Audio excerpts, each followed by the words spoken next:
Welcome in, everyone. This will probably be the only video I'll ever do with no editing whatsoever. If I tried to edit a video of however many hours, my PC would catch on fire. So we're just gonna hop in. Welcome into the season finale. Oh no, I did a test boot on this. I know in the beginning there's a radio interview with Penn Jillette. He talks about the origin of Desert Bus, so we're going to enjoy that for the most part. And then I might get a little chatty later, who knows. Actually, I'm sure I will. I'll need something to fill the time. If you're curious about it, go on ahead and Google the original Desert Bus from Penn and Teller. Angry Video Game Nerd had a great... Oh, wait, no. That's the exit thing. Had a great episode on it years ago. That's how I first became familiar with it. I'll talk about the channel, my life, hell, I don't know. Apparently you're going from Tucson to Las Vegas at 45 miles an hour in real time, so yeah. And also, if I gotta get up and pee or something, I'm just gonna get up and do it. I might edit that out in the YouTube Studio Editor, although it's very finicky. So it's likely just gonna be left in. You can fast forward, but let's get to it. Also, it's 4:20 a.m. Okay, I didn't mean to do all that, but how do I start the bus? Oh yeah, time card, I think. Wait, what does that do? What is this? Oh, that's for... Yeah, that's for online game. We're gonna punch clock.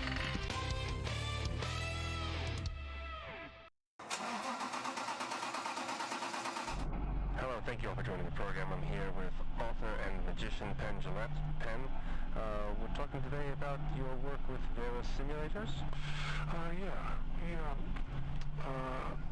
Back in the 90s, Janet Reno, who was Attorney General Yep. for the United States. President Bill Clinton. Also, no green screen. That was Janet I don't feel like it. There's And it blocks the door over to the bathroom. Yeah. Well, she was very anti-video game, as was Hillary Clinton and Bill Clinton and Arnold Schwarzenegger. And, you know, your dad, everybody. So she gave a speech where she said that Here I am. they should have video games that dealt with regular jobs, prepare people for the workplace. So her idea for video games was the video games would be educational. Now by educational, what Janet Reno means is making you a proletariat, getting you as a worker. And she said instead of, simulators that we usually have, like tanks and planes and race cars and submarines and hedgehogs, they would get you ready for a real job. So she stated this, and I was listening with Eddie Gorodetsky, who writes on situation comedies. He writes on Two and a Half Men, and he writes on, Mom is his show. He created that show, and we're on Letterman and Saturday Night Live, and also was writing with us on this video game called Smoke and Mirrors. And Eddie said that we both heard the Janet Reno speech together, and we were laughing about how stupid it was. And Eddie said, well, let's do what she wants us to do. So Eddie said the idea Desert Bus, and then we brainstormed on it. And the idea was for Janet Reno, we would give you a chance to actually learn what it would be like to drive a bus 360 miles from Tucson, Arizona to Las Vegas, Nevada. 45 miles per hour maximum speed. It takes 8 hours to drive it if you do it right. And there's a little bit of a pull Goody. to the right. It's not glamorous, it's not pretty, it's not exciting. It's real. And we put this out, and I think a bug hits the windshield one point like 4 hours in. You just drive, and it pulls to the right, and if you go off the road, it just overheats, and then you get towed back in real time, and you get 1 point for doing an 8-hour shift. So mind-numbingly real. I should also point out that you can open and close the door of the bus, but no one's in any of the bus stops. You can't get on. No one gets on. No one gets off. You just drive the bus. Oh. So Randy Pitchford at Gearbox. Well, first of all, Desert Bus never came out. It was created but never distributed? That's right, never came out. I think the company that put out Desert Bus, there was a market correction and they went out of business. So how is it possible that it is a known entity being recreated for this project? Well, let me tell you. The reason is that it was bootlegged. It came out, and it got very popular in its bootleg form. People, it leaked, and they started putting it on different platforms. And this group of Canadians started a thing called Desert Bus for Hope. And they raised money for Child's Play, which It's a charity. that buys video games for children in hospitals for a long time.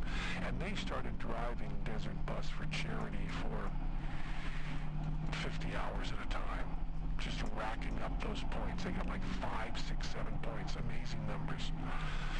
And we would send them pizzas and stuff. And Randy Pitchford heard about that and wanted to put out Desert Bus 2.0. VR version. He wanted full VR. So he bought the bus. As a matter of fact, if you're listening to this, they're going to be using it on the bus. So this will be the first thing you'll hear on your radio. And they bought the bus. That's exciting. And they scanned it. And if you are listening to this on the bus now, you've been going, 5, 10 minutes? You've got pretty much 8 hours still to go. God. Radio's not going to get that good a reception. Eddie also had other ideas that we turned down for his Part of these Terra simulators? personally. He wanted to do toll collector. Mm-hmm. You an 8-hour shift as a toll collector. Portrait sitter, which I thought was a really good one. You sit, have your portrait drawn. And bird watcher, which I rejected bird watcher as being way too interesting. Because you don't make money bird watching, you know. No. So 360 miles, you probably got now, the speed you're going, you probably got 355 miles to go. You'll be driving a little bit. And we got it really accurate. Do you think you will accomplish Janet Reno's suggestion? Well, the question is, someone who does Desert Bus, would they then be prepared to drive a Desert Bus? No. Much like when you play any of these games she doesn't like, you're not qualified to use a weapon. You don't know how to load a gun, or you're hitting buttons. That's not the way guns run. You know how guns run? I have never fired a weapon. You have to load them and stuff. So you don't know how to do any of the stuff you see in a video game. You don't really know how to do it. I don't know. Do you think if someone does a simulator on an airplane, that if you're flying in a commercial airliner and the pilot goes unconscious, you can take over? I think there's a Flight of the Phoenix is a movie where they're trying to get out of the place and they built an airplane, and turns out the guy who builds the airplane only built model airplanes before. I think that's the big punchline. I'm not familiar with the work. Why would you be? It was a very successful movie. They remade it though. It wasn't successful there. I think Hugh Laurie was in the remake. Star Dennis I Quaid. didn't see it. Any thought given to the luggage capacity on this bus? Well, we have the bus. Right. Randy scanned the bus. So that you'd be able to open the bottom compartment? I don't think you can. I think you just sit in the seat. But Randy bought a bus, and they scanned the bus in. So this one should be very accurate. See, Randy wanted to call the Desert Bus 2.0. And I wanted to call it Desert Bus 1.002. Because I wanted there to be a lot of room for big improvements. But Randy says that this is, I haven't done it yet when we're recording this, but Randy says it'll be great. So this is what Janet Reno wants out of a video game. How successful does the game have to be for Gearbox for us to anticipate Total Collector or Portrait Sitter? I don't know. Seems like it'd have to be pretty successful. By the way, this version is set up to only be for charity. I don't think we're selling this. It's going to be, most people that are hearing this now will be playing for charity. I just want you to know, is the charity worth how long I'm going to sit here? It'll be a really, really long time. Did you ever play Desert Bus? I've only watched others play. Yeah. For 8 hours? I don't think I made the duration of a trip. Yeah, 8 hours in a bus, driving, pulls to the right. What's the longest you've played it? 9 minutes and a half. I wouldn't get to this part. 1.5 maybe. Maybe 2. What is the longest you've driven any kind of vehicle? I've driven across the country a few times. Why is the bus shaking? With Eddie Gorodetsky, as a matter of fact, we drove a... Has it been doing that?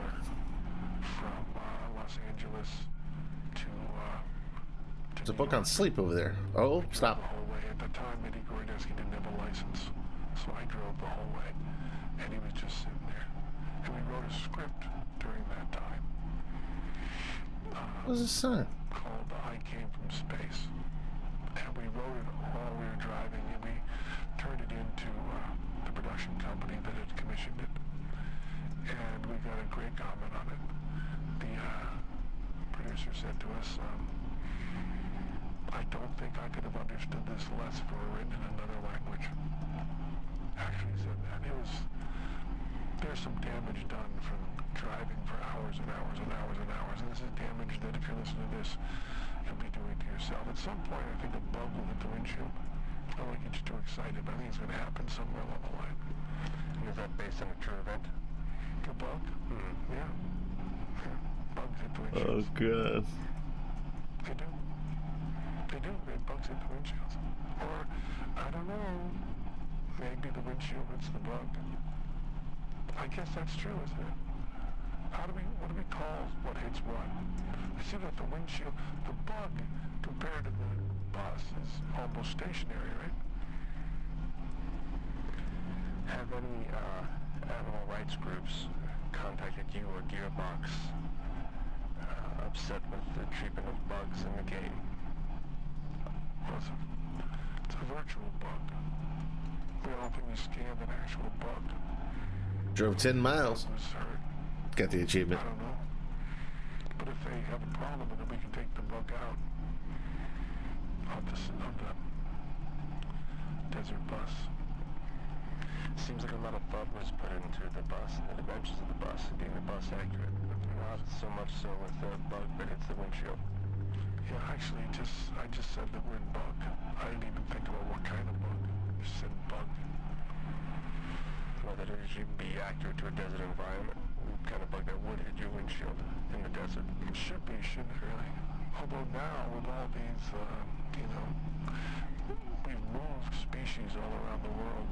There's all these species that aren't endemic. I mean, maybe if the bug looks like it is not a bug that's endemic to the natural environment, that you could just maybe think that bus came over, the bug came over on a, hitchhiking on an airliner or something, and maybe it's not going to be able to reproduce, or maybe it will reproduce like that. What's that weed that kind of took over California? Marijuana? Not aware. Okay, the cane toads in Australia. You know about that? No. How about those mollusks that took over the river in New York? I'm not aware. A lot of times a species, a plant is not a bug, or a frog is not a bug, but sometimes a species will get into. I believe the rats that we have in New York are Norwegian rats originally. Now they live here. And I believe that the cockroaches that we have here, there's American cockroaches and there's the Madagascar hissing roaches, so it's a pad that they get out into the sun. I wanted to get some stick insects for my tank at home. Do you know what stick insects are? I've seen them, yeah. They're big. I mean, for insects. Not typically. I'm taking in this interview because I think it's silent after this. Pretty often in the UK, there was a show they had. Oh dear God. In the UK, this is true. Called "That's My Stick Insect." It was a department on a show. It wasn't the whole show. And they got 3 people who owned stick insects as pets and put their stick insects in cages that were not labeled, different cages. And if the people could identify their stick insect, they were to win a lot of money. They couldn't do it. But I used to have stick insects in my home here in Vegas. I loved them. They're about the length of a hot dog, and they look like a stick, but they're really an insect. And they like to eat eucalyptus leaves, but I wanted to get some for the tank we have now because I thought the children would enjoy them. And stick insects, you have to be very careful. You have to have a special license for a stick insect. The double O is the license to kill. The license to own a stick insect is a different number. It's not like 007 owns stick insects. It's maybe like 342 license to own stick insect. I just made up that number. But it's not a stick insect, but they're afraid if the stick insects get out into the wild that we might have more stick insects than we want. I'm a guy that wants stick insects, but there's still probably a limit on the number. We are taking a break from my interview with Penn Jillette to invite you to become a sponsor. So please support the station any way you can. If you enjoy interviews like the one you're hearing now, please consider being a sponsor for our programming, either online or over the telephone. And now more with Penn Jillette, author and magician. And also one of the creators of Desert Bus, although it was Eddie Gordetsky's original idea. You know, Eddie, I talked to Eddie and he said he had a lot of credits, but he certainly wanted the credit on Desert Bus.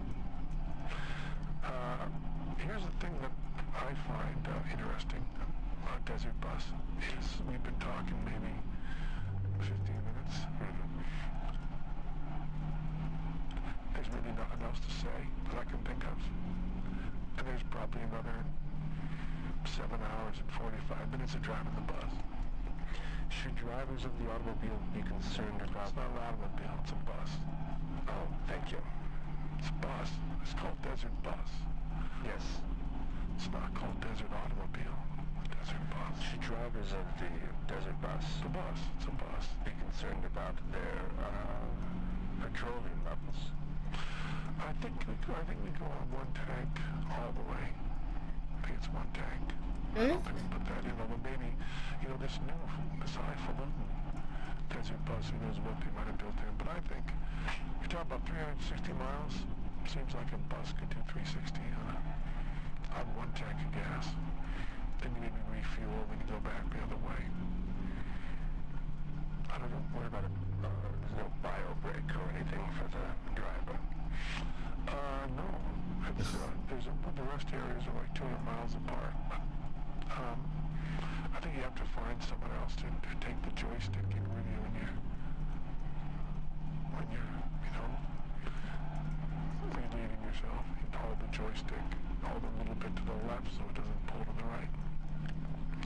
But mostly it's just meant to be as tedious as real life. And it's from Vegas or to Vegas? Well, it's both.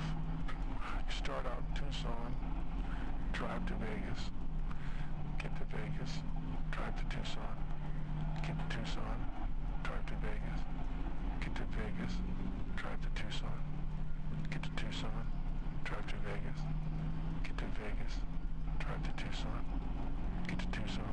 I'm starting to get sleepy already. Then you go from Vegas to Tucson. Then you get to Tucson, you go back to Vegas. Well, it's not really back to Vegas because you started out in Tucson. So it's, then your aim is back in Vegas to, I lost track. Started to, I think you're at Tucson. Go to Vegas. Get to Vegas, go to Tucson.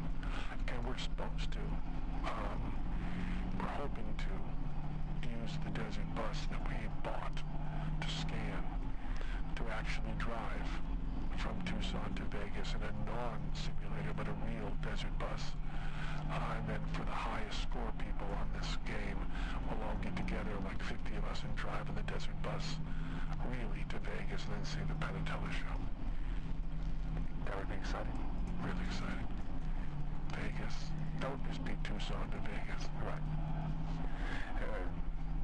We wouldn't do Vegas to Tucson after. You would not. No, just Tucson to Vegas. What if I'm on the bus and I parked in Tucson and I went to Vegas? My car's now still in Tucson. Maybe there's another app we can learn called Ridesharer. You can virtually drive from Las Vegas in like a Lyft or an Uber or something back to Tucson. From my actual car is in Tucson. The virtual car would be, the actual cars in Tucson. We'd have to drive, maybe you'd have to get a real ride share back. Or maybe a bus. Because this is a route that a real bus would drive. Or maybe, what kind of car you have? It's a Toyota Corolla. What year? 2011. What kind of mileage you get on that? I'm approaching 80,000. I mean, no, I mean the miles on it. What kind of mileage, like miles per gallon? Highway or regular? Well, so Tucson to... Or it'd be highway. Highway mostly, yeah. You can get up to 35. Really? Yeah. Did you ever drive one of those Priuses? I have driven a Prius, yeah. What do they get? Certainly more. Yeah, more by a lot. The Penn and Teller of Tucson. Just about a Teller. But if I drive back to Tucson, I also want to see a show. I could maybe see a movie. What is it down there? I don't think they have a thriving theater community. Maybe they do. I don't know. But if you ask the Penn and Teller Tucson, it's Penn. Okay. Where, you know, No. yeah. I think they've heard of us in Tucson. I was turning that fan on. I don't know what movie I'd see if I went to Tucson. Well, it'd be a different movie. I mean, meaning now? Is it a pallet jack? Not jack, but My children liked it. and It's James Gunn. It's a good movie. Might see that. That's one with the talking raccoon. I also want to see the James Baldwin movie. That's what I would see if it's still in theaters. James Baldwin. There's a movie about James Baldwin. It's good. I would think it's good. I haven't seen it. I don't really see movies that much anymore. Because of all the work you've been putting into Desert Bus? I haven't done very much work at all. Matter of fact, most of the work I've done on Desert Bus, you've been here for in the room. That's what's kind of weird about it, because I'm talking about it here and I don't know much about it really, but there you go. Anyway, that's Desert Bus. I want to thank you very much for coming on our program. Thanks for having me. Please, any other projects? I know I should talk more, but I kind of don't want it to go silent. Thank you. I'm a big fan. Thanks a lot. I never saw you off Broadway, but I bought a program off of eBay. Mm-hmm. I like the program a lot. Thank you. Thanks.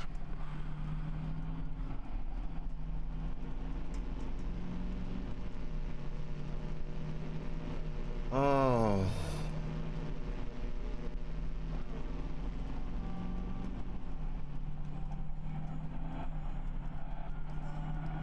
Are we getting music?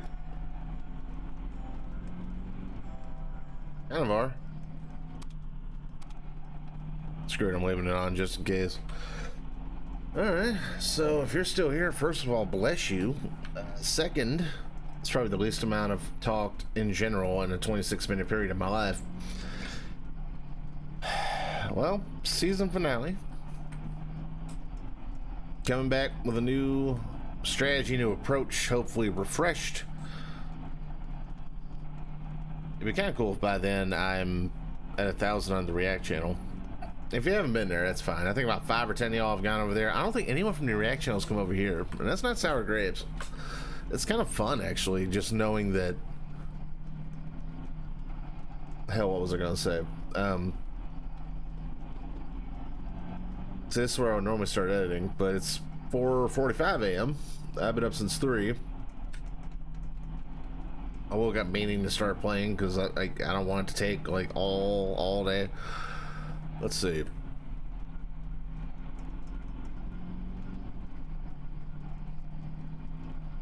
What was I even saying? Oh yeah, it's all good because it's kind of neat having 2 very different audiences.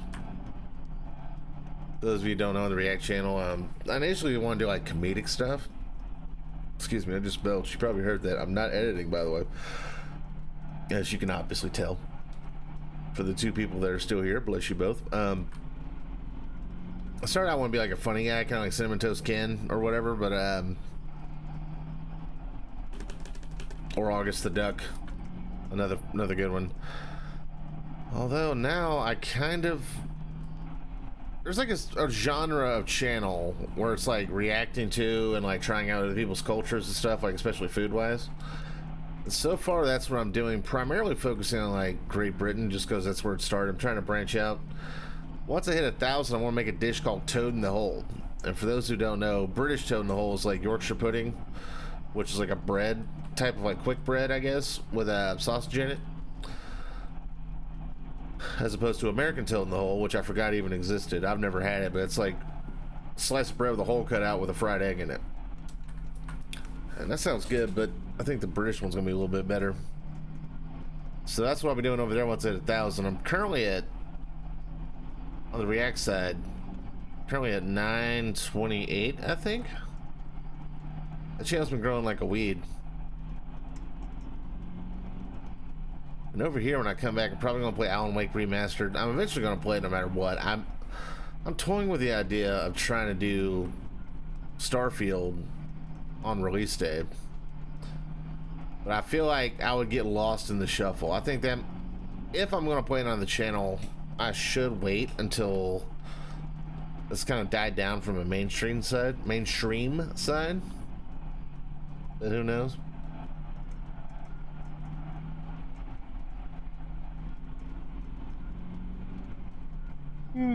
Excuse me. And what else? I got a while to talk. If y'all want to hang out and chill, that'd be great. Or if you ever want to just let this play while you go to work, I wouldn't object. I could use the watch time, if I'm being honest. And that's another crazy thing about the React side. Like, I wouldn't call it low effort, but it's definitely less effort than what I put in here. And like, I'm currently like past 7,000 watch hours, which for anyone who is a YouTuber will tell you that, like, to be under 1,000 to have that far is very unusual. Over here, let's just say I have quite a bit less. But when I come back, when I'm doing like longer series, and I have the horror be like the seasoning as opposed to the main ingredient, if that makes sense. Or the indie horror, that is.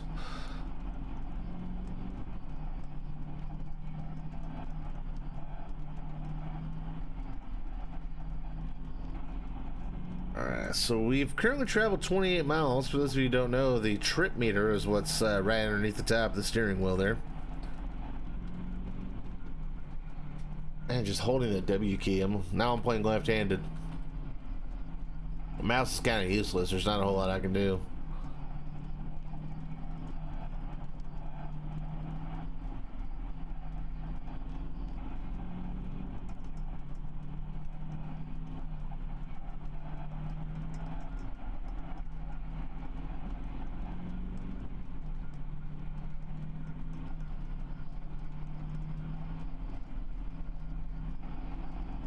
Also, I don't think it was mentioned, but one thing I know is that if for whatever reason you don't make it, like if you go off-road or whatever, a tow truck will come and it will pull you back at the same speed and again in real time. And I've heard mixed things. I've heard that if I stop on the road, I have about 2 minutes before the battery's dead and then I get towed back. Others say that you can just sit there and do your thing. Okay, I'm anticipating there'll be nothing else. Communication plan 2016 What is this? 2017. Executive summary. The district served more than 4,000 students in early childhood Oh. through grade 12, with over 700 staff members at 8 school sites and an alternative center. The Communication Office seeks to support the district's mission to educate all students by improving communication and building relationships within the community. The objective of all communication strategies is to meet the district's goals. Current status. Since November 2015, the district has been dealing with increased scrutiny and declining public confidence due to major issues with budgets and administration. The challenges of maintaining public confidence and communicating effectively with all segments of the community affect not only the school district, but also the community itself. I missed the first sentence and I don't know the full context. The Communication and Public Relations Office will focus its resources on leveraging cost-effective social media strategies, fostering partnerships with community stakeholders and businesses, using local media where appropriate and feasible, expanding in-house video and content production, and helping to develop communication capacity. Yeah, I feel like if I leave the radio on, it'll eventually be like a cool Easter egg, but like I'm kind of, by design, I'm sure, I'm kind of bored of this. Screw it. We're just going without Tucson or bus. Craft along. So, oh. Got a horn. Yeah, and I don't want to play this for a while. I know in the original Desert Bus it was like no radio, I don't think. I need to rewatch that Angry Video Game Nerd episode. That's how I first heard of it. So yeah, when the channel comes back, there'll be the longer series of the AAA stuff. I'll be coming back with Alan Wake, like I mentioned. I have PlayStation Plus, and I might hop back on Game Pass eventually. So like with the access I have to AAA games, I mean, most channels I watch, I used to like, I don't know, it's like the indie horror stuff. I have a few theories on why it's not like really panning out. Number one, I've slowed down a little. But also, it's like a niche. Like, the people that are into it are like super passionate. But it's also kind of niche, and I wonder if maybe there's more creators than there are people to watch, if that makes sense. And just to be clear, I'm still going to play that stuff. It's just going to be it's going to be sort of taking a backseat to the AAA stuff. And also, maybe it's because I don't really have like an alt aesthetic, if that makes sense. Then again, a lot of indie horror creators don't. Like CGU doesn't, Jay from the Cub Scouts doesn't. You know what? Never mind. Disregard that part. I guess I'm dumb. I don't know. Just the channels I watch primarily play the longer series. There's gonna be some people I'll always do videos for, like Puppet Combo Games. I will. Jordan King. I will. Rail, who does Fierce to Fathom for sure. Chilla's Art for sure. Actually, I have the complete Chilla's collection. I still have like half their games left to play on the channel. So if you're here for the horror stuff, have no fear. I'm still gonna play it. You just be a little less often. I just gotta stop being intimidated at the thought of a long series. 33 miles.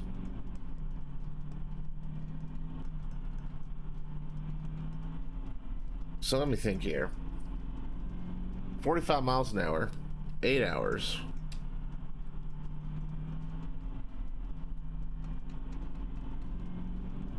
Wait a second, I'm confused. I've only been recording for 36 minutes, but I'm already at 34 out of 45 miles in an hour? That doesn't make sense. Hey, if I end up going a little faster than expected... Actually, look at that. I'm going about... What is that, 46 miles an hour? Oh. I hope I don't blow the engine out.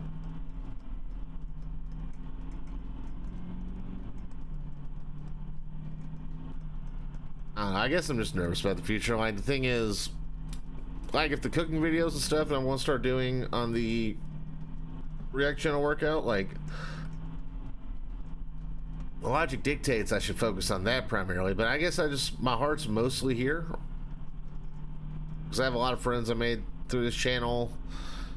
I love video games. I've expanded my horizons on video games quite a bit because of YouTube. I don't know.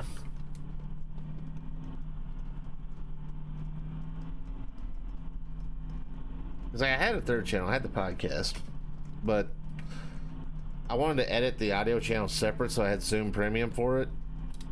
And there's like, because of that and the fact that one episode of that podcast would just take so much time to work on,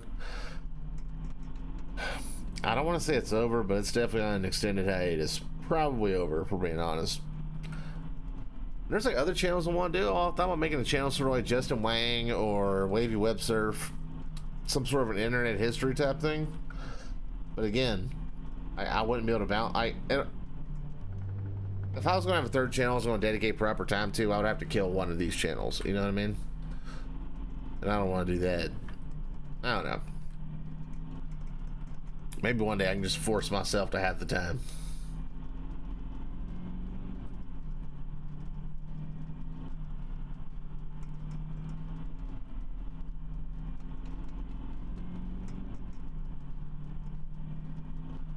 Itch behind my ear. Hold on. I bet, yeah.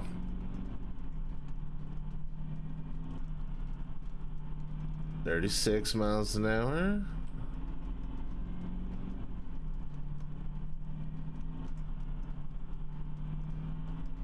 Let's do the radio. Let's see what we got. Administration and the Board of Education. Dear God, this guy's still talking. Okay.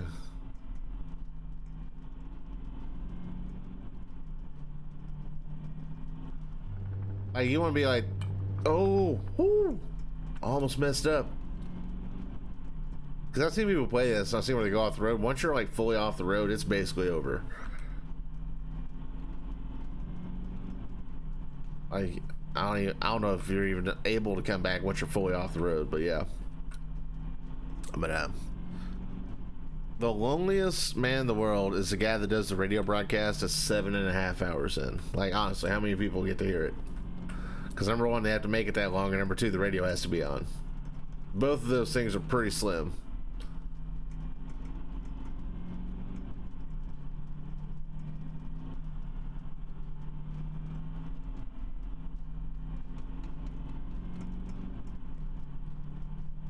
Oh, good God. Okay.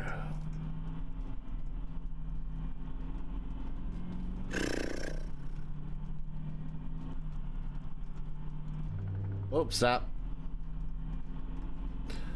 I'm already starting to regret deciding to play this game. Although it does kind of remind me of when you're on an open highway driving. Like if this was in VR, because it was designed for VR. I mean, it's called Desert Bus VR. I feel like it might help a little bit. And also, there is like an online option. I don't quite know how it works, but I've seen videos where people have their friends in the back seat and stuff like that, and people can join. But as far as how that works, I have no idea.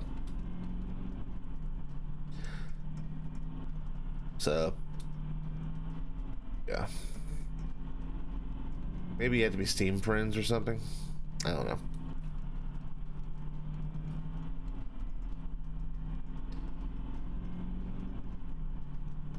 Alright, let's get some water. Hydrate. Don't want to drink too much.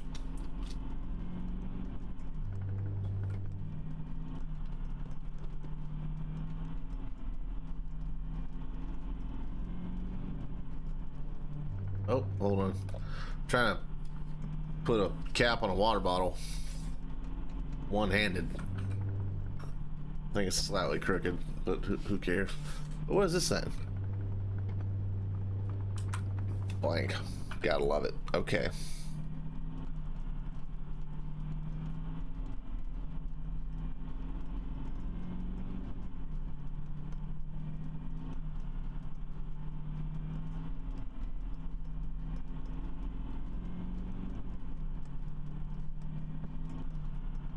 See, this isn't right. Like, it says I'm going 46 miles an hour. I've already gone 39 minutes. And, like, it took a minute or two for me to start driving.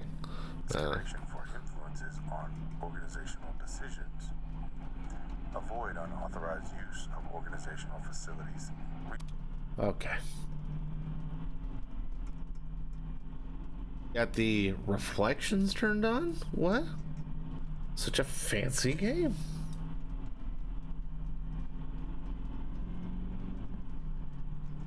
Yeah, also, I got this recording at 30 frames a second. If I was to do this at 60, I don't even know if I would have hard drive space left once it was done. Yep.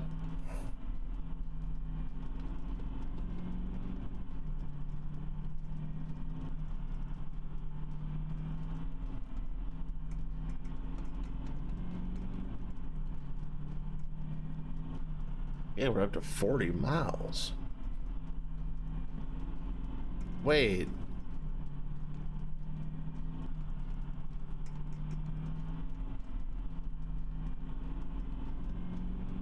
I think, now that I think about it, that's not the miles traveled. I think that's a timer. But then again, I feel like I started driving, because right now I'm like a few seconds away from 43 minutes. I don't think it took me 2 minutes to start driving, did it? Unless that timer started when the game booted up. Well, no, because the game was booted up when it started recording. I don't know.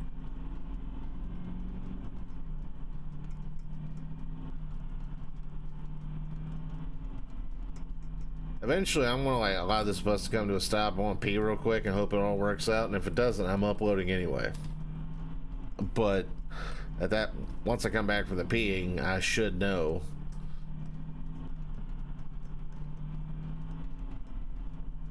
Thankfully, I got hand sanitizer nearby. I don't want to like rush to a wash.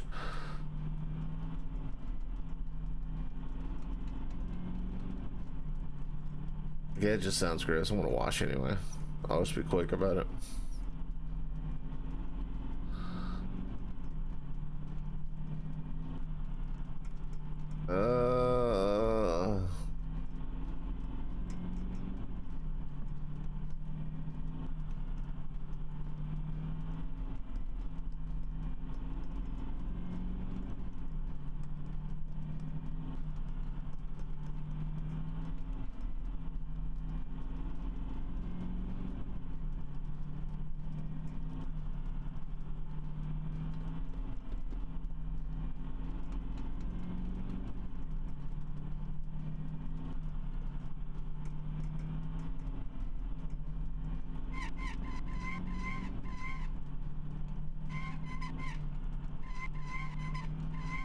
What's that squeaking? Is that from the wheel or something else?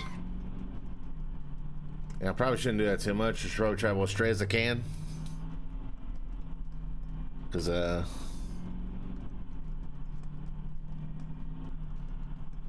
Yeah. Closest point between the closest, or the, what was it, like the fastest route between 2 points is a straight line, something like that. You know what I mean. I summed up the idea of it. Also, I will be on my phone. I'm not actually driving. I know I would never, normally I would never do it during a video, or normally I would pause and do it and then just edit it out. Well, number one, I'm not editing, and number two, this game does not pause. Stop.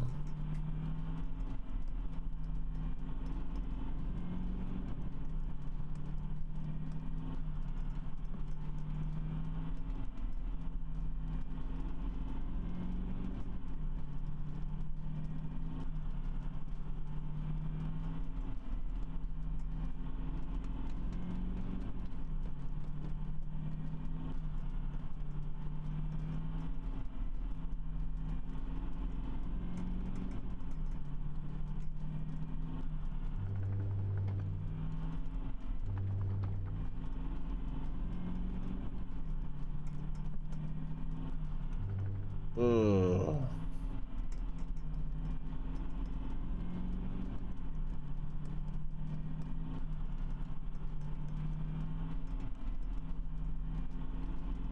Yeah, according to this, it's gotta be. I want to say it's 40. You know what? It probably is 44 minutes because I did ramble a little bit before I got on the bus. So yeah, that's a timer. That's not the miles traveled. Is there an odometer? Wait, there is. It's one of those old school rolling. Wait, what? Oh, that's the exit. Okay, I'm not going to click that. Yeah, so I am approaching 34 miles traveled. Gotta love it. It's the old school, man. I know they got rid of these types of odometers because they're so easy to like get fraudulent with, but I do miss them. I used to like watching the little numbers turn.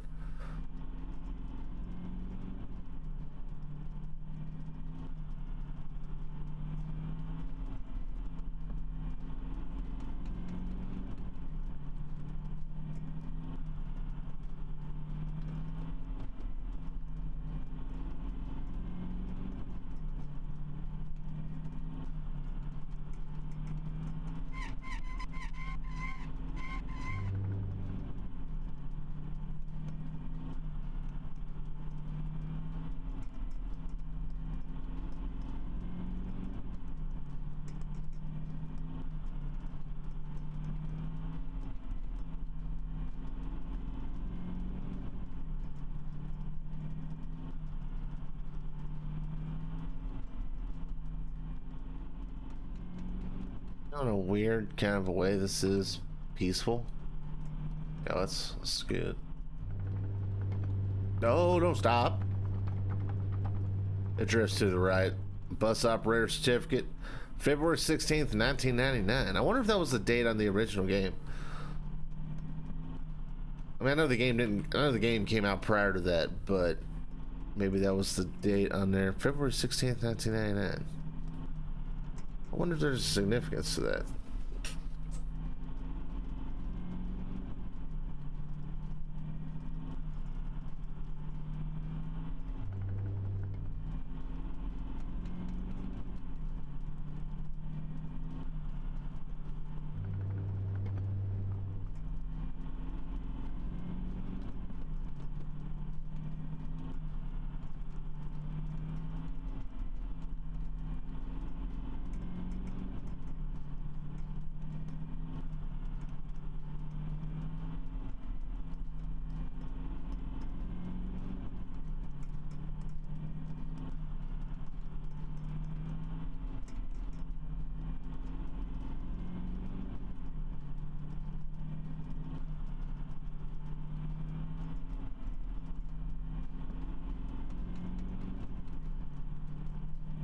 So entertaining.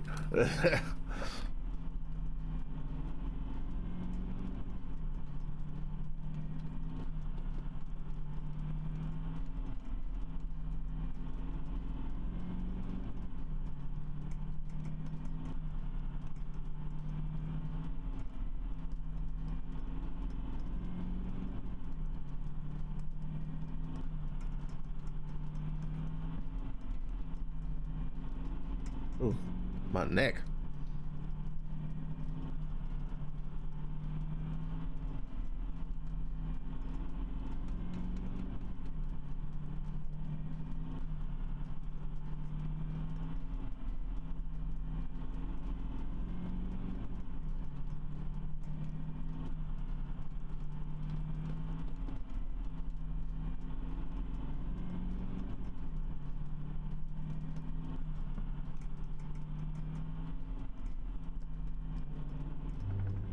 Yep. I just noticed there's a box back there. Must be what that hand truck was for, or is that what it's called? I don't know. Can't see it from here, but I can see it from here. I just had like a core memory unlock, and I don't even know why. Do y'all remember a series of games called Legends of Wrestling? Basically, it's like every famous wrestler, pretty much ever, that was not working for the WWE at the time would be in this game called Legends of Wrestling. And the concept was really cool. Execution, not so much. And the thing I unlocked, I think it was in part 2, the fans were facing the wrong way.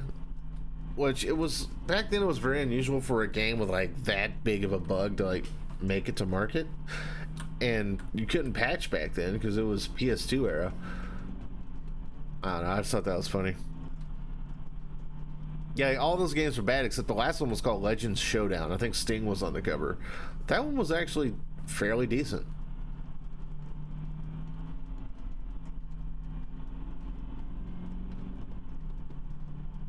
I don't know, I even brought that up. I mean, I still have... This pan's that okay. I still got 7 hours to go. So I might as well just talk about whatever. Honestly, once we're about an hour or so further in, I could probably confess to a felony if I had one to confess to. I don't, by the way. And I would get away with it because no one would ever know.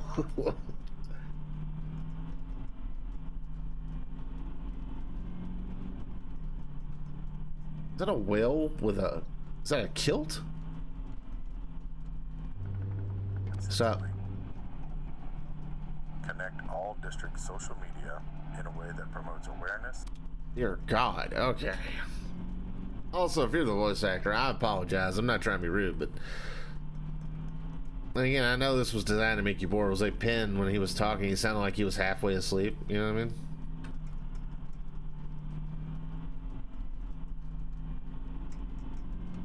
Okay.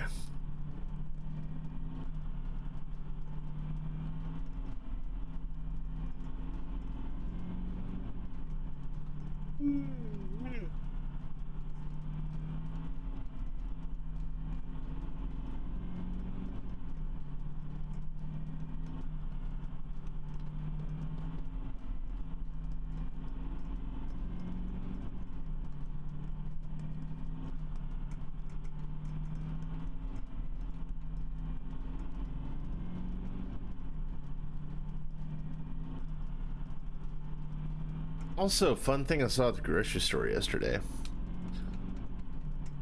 They have like cereal themed milks now. Like there was a Cinnamon Toast Crunch milk in the store. I know that has nothing to do with anything I discussed, but I just thought it was fun.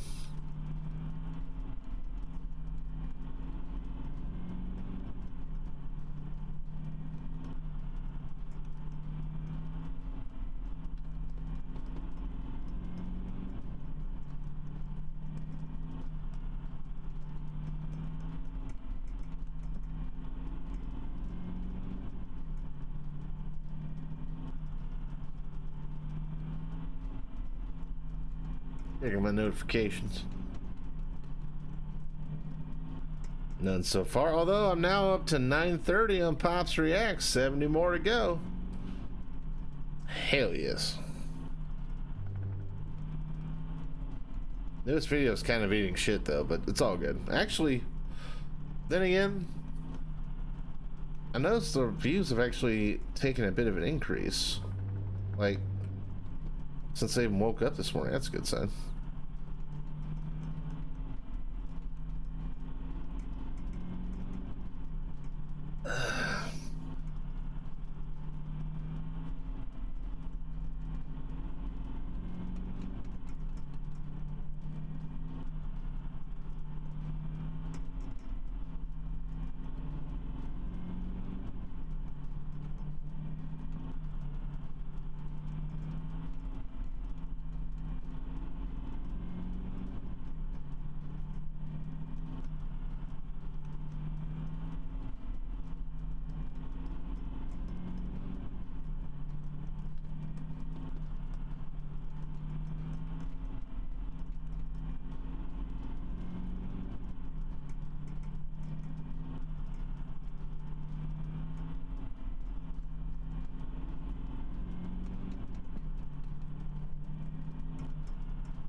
kind of regretting this decision. As you shall see. Now, Dvorak is in this piece is a late 19th century piece, and so we can expect to see the sorts of devices that we would find in late 19th century music.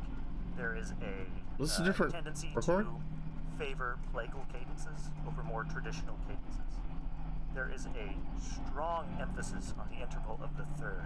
As I like to say, Dvorak uses... Dear God, okay. 41 miles, hell yes.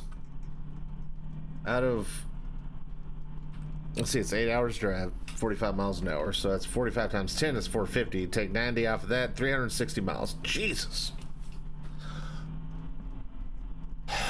Is that right? I think. I don't feel like doing the math again.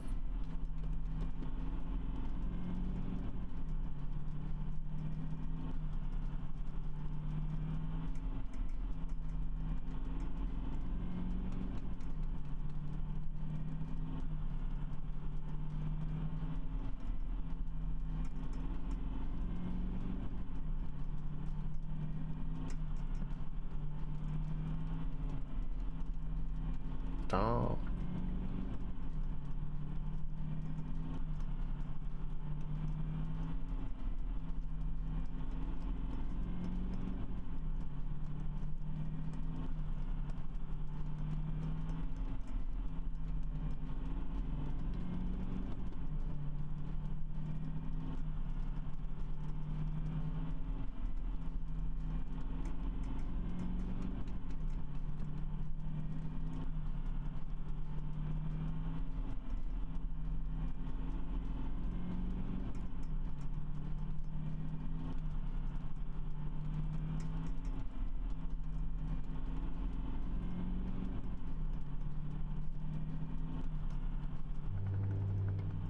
Oh.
Remember, we're all in this together. We're gonna make it. Or we won't. I don't know. I still have... We're almost a full hour into the actual drive.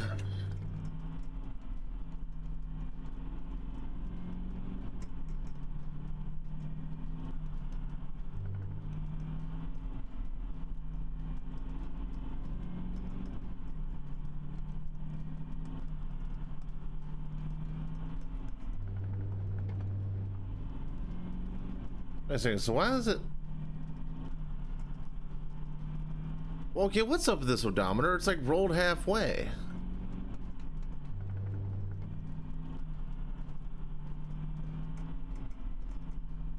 Like, okay, so the bottom number's the 4. Okay, so...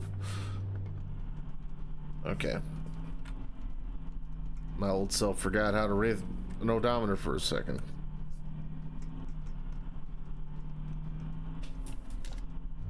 So we're approaching 44 miles. Let's switch hands again. My finger's getting tired.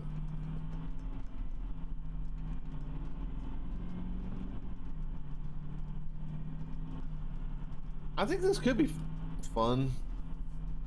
Like doing it online, I'd rather be the passenger in the back,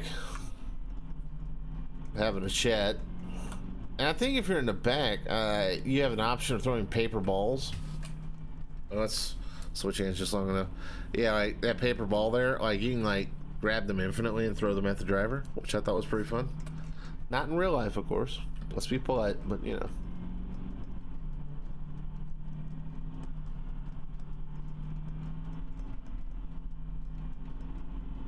Okay, so let's all look at the odometer.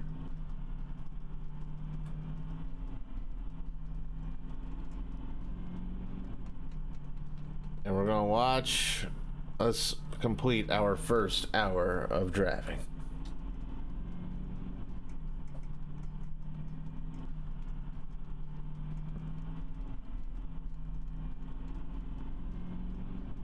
You know what? I'm starting to think. Wait, oh, never mind. That is the timer there. Okay, I'm so dumb. I was about to say, oh, that is the odometer. No, that's the timer. So we're at an hour of driving.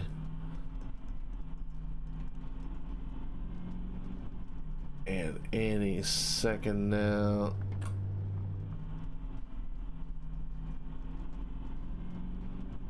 I'm so confused. The odometer, what the hell, man? The odometer doesn't even work properly. Because right now it's saying if I'm at 45, but like I just started.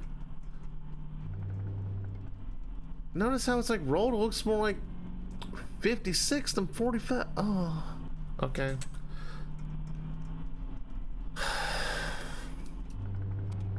Augmented triads are dissonant by their nature. They require resolution. And happily, we are given that resolution on the very next bar. I'm going to call this chord Augmented 5 of 6, because it's functioning as an augmented dominant chord leading to I should be thankful. The original game didn't even have a radio, I don't think. The 10th bar, where we would expect that B flat minor chord, instead given a G flat major chord. So that's very interesting. If we had an F augmented 5 chord, it resolves deceptively to its 6th, which is of course 4 in our key of B flat. Now we have a very common cadential formula. The 4 chord rises up by the next beat to the 5-7 chord, finally resolving on 1. Now that closes the first 4 bars of our melody. This is a nice nice view. Let's see the road, the odometer, and the wheel. So we have that first bar repeated again at the third bar, and we have the expectation that the second bar sets up by arriving on the second scale degree, resolved finally in that fourth measure. Okay. Resolve on 1. Now that we've finished the first 4 bars of the melody, what you will hear is a extended exploration of 4. So the bass moves up to G flat, and we get up in the melody an exploration, let's say.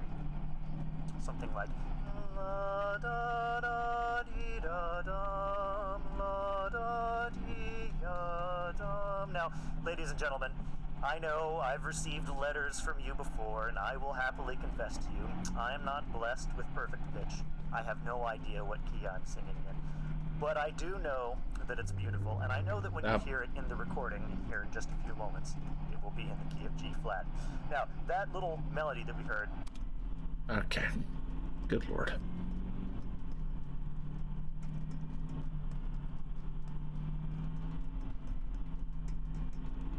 Also, for those unaware, I'm now on Blue Sky. It's popsarcade.bisky.social, whatever. Just search Pops Arcade. Like, how many could there be? There's one. It was available when I registered. Thanks to my boy Shibby from Wholeheartedly Gaming. He got me the invite. Also, I've been playing games with him on Fridays. We're working on the Ascent currently. That video should be out any moment.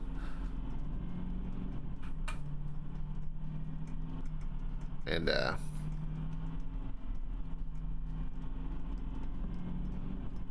yeah, we've been out playing a lot at Wholeheartedly Gaming. I was interested on YouTube.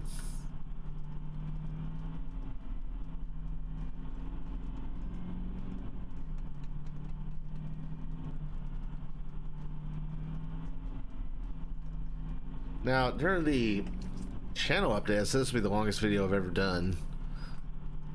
I think the current record for longest video, I think it was for Concluse, which is a free Steam game, just had a sequel come out. I think that one was about 2 hours, if I'm not mistaken. I don't think I've gone longer than that on anything. I could be wrong, though.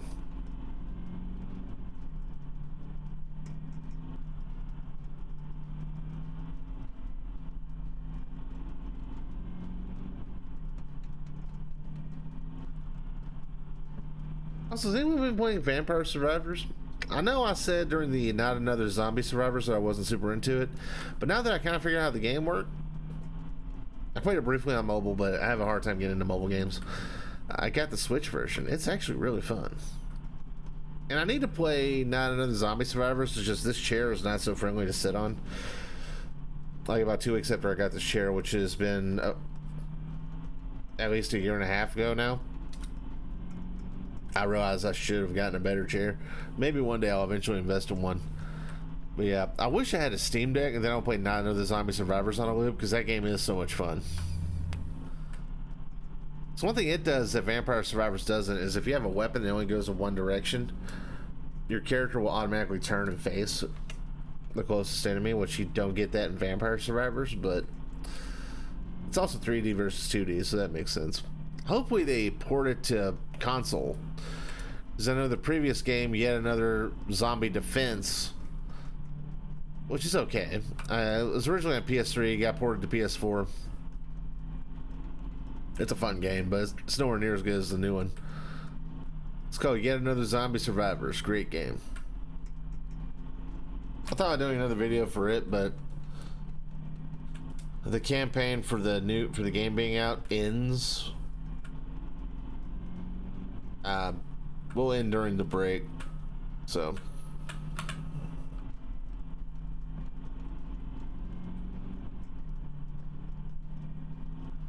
Oh my god. So the odometer's right, which it very well may not be. It looks like we're approaching 50 miles. Or we're at 50 miles, one or the other. So we're 1/16 of the way there. Wait, it's not 800 miles, it's 8 hours. Okay, never mind. We're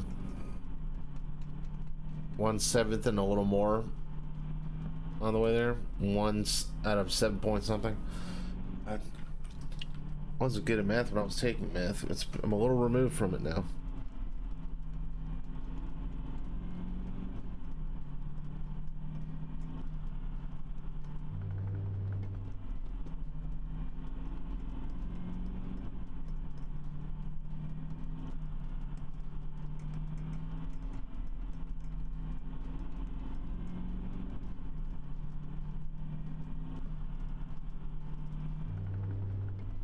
Stop.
So that's the thing about extra long videos. It's like once you're about an hour in, you realize like most people are probably not watching anymore, which is understandable, especially considering the game I chose. But it's also like whether I talk or not, it probably won't make a difference. I can talk about whatever I wanted. And honestly, I'm just tired. After a while, I might get up and give me an energy shot.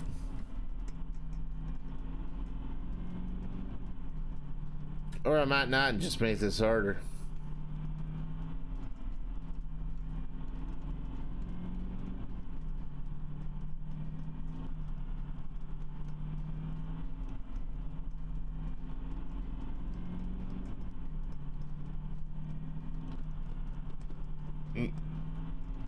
Excuse me. All right, I'm going to text to speech something. I mean, no, speech to text, which I've never really done because I never trusted it, but I want to see if this works. Hold on.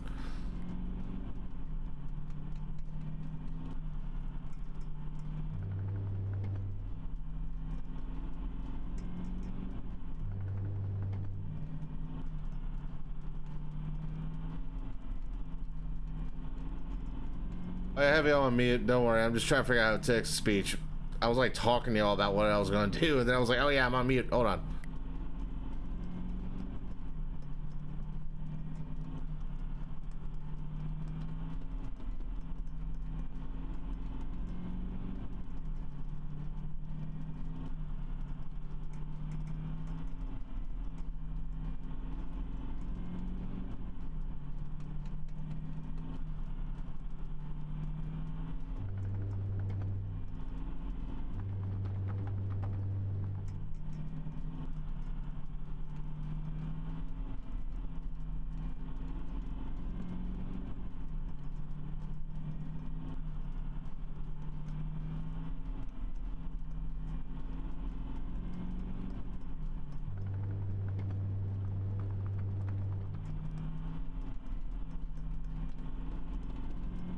Accidentally sent an audio file of me being like, oh wait, is this audio? Never mind.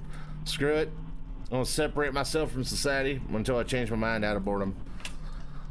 53 miles so far. Fantastic. And either think of it as remaining on 6 that whole time, or you can think of it as moving to 3 at the end of that bar. Oh dear God. Okay.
I'll let y'all get a peek at the odometer. There we go. We are we at 54 miles? We approach. We have to be at it because it's like 2 lined up for it to.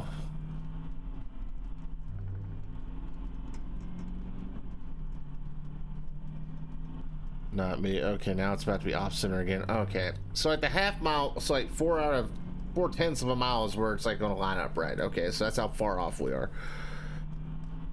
Oh God, this was kind of therapeutic at first, but now I just want to stop. Honestly, the main reason why I haven't just given up is because I'm like, it's only an hour and 14 in. I've dealt with longer video files. I could totally edit this and be able to justify it. But if I pass like, let's say the 3 or 4 hour mark, at that point I'll be like, I'm not editing all this. Ugh. Stop.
Okay.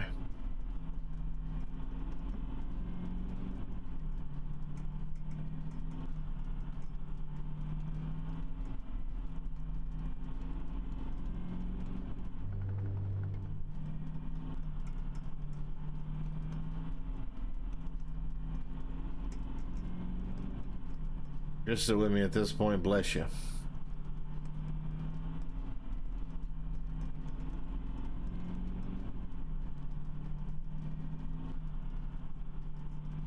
This chord for what it is. This is a German augmented sixth chord in the key of D flat. The German augmented sixth chord has a traditional resolution. It wants to get to A flat.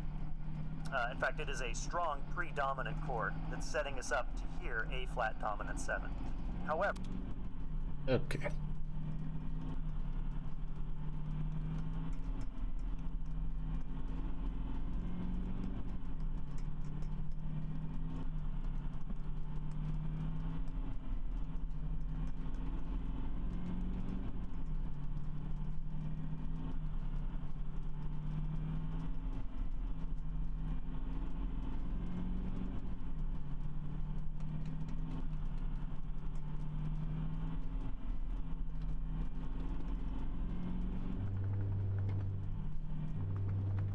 Yeah.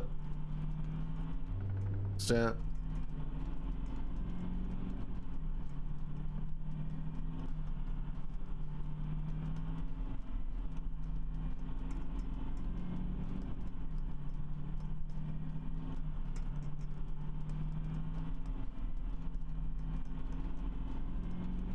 So what have y'all been playing lately? Feel free to have a conversation in the comment section. I'll probably reply because I don't expect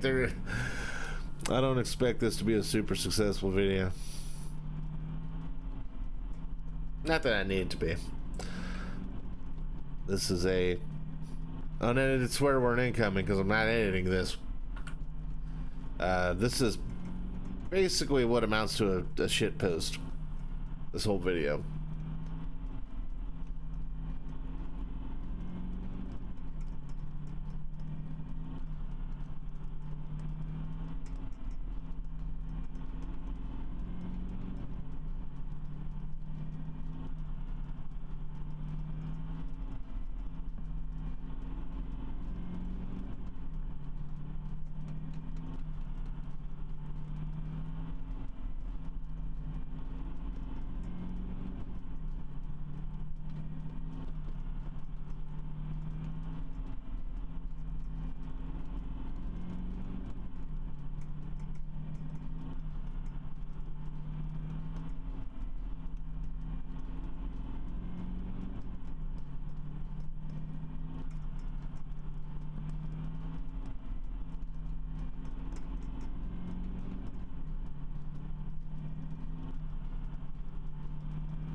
Like, I'm not used to just like having my hand be stationary for so long.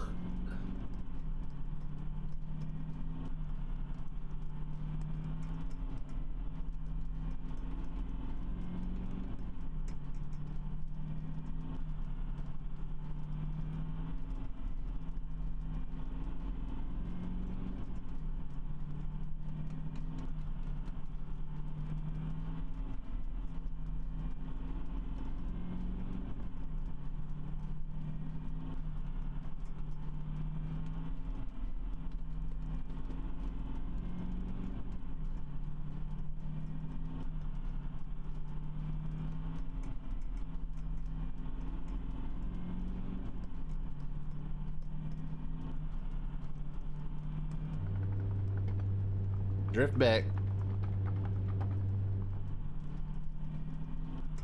Good Lord.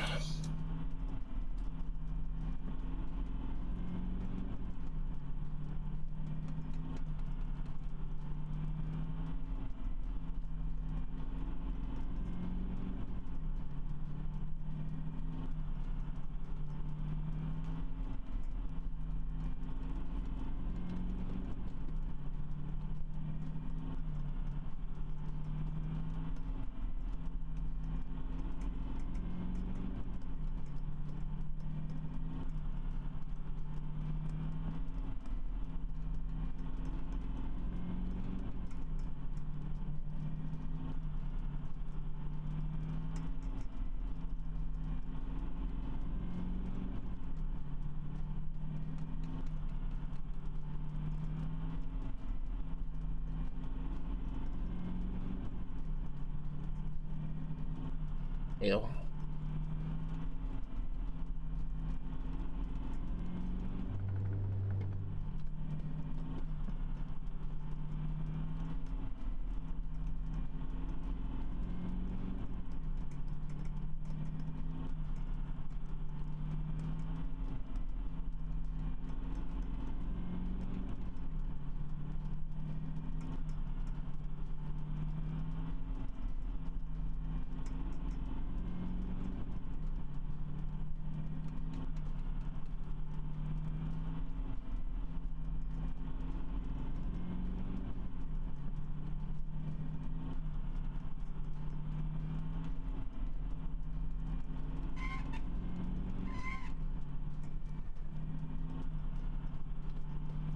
I'll try something real quick. I want to see if this is controller compatible. Come on. Hair. Hair. Stop.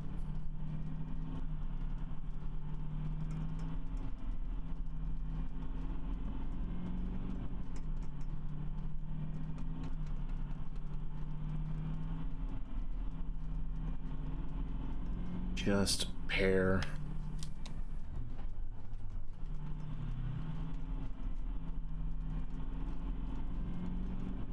Seems to be having trouble pairing lately.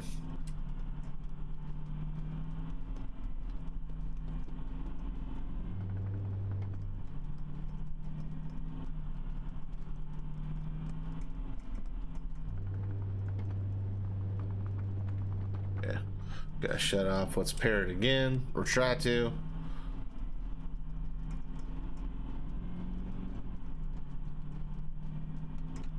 Yes, when I go to my Bluetooth settings, it's there. I don't know why. Actually. Stop.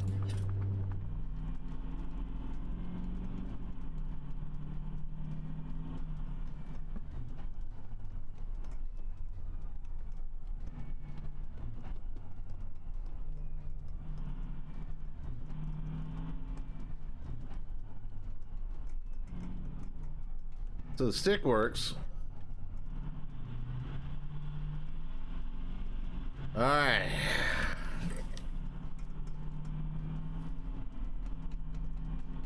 Had to plug it in manually. Ain't that some shit? Like it's the 90s or something.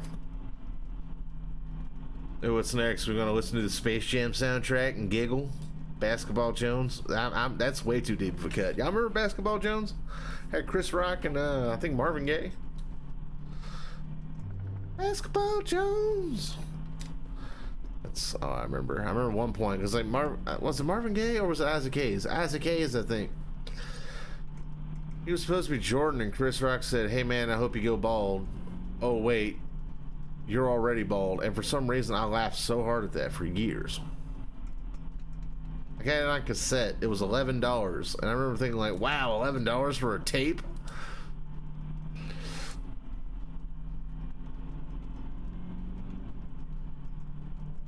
But it was like the first tape that was like specifically mine, and not me just borrowing something.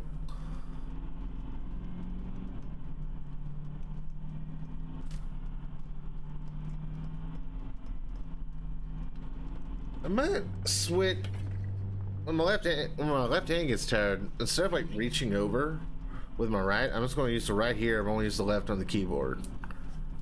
Oh, hold on. Let's get that odometer back in line.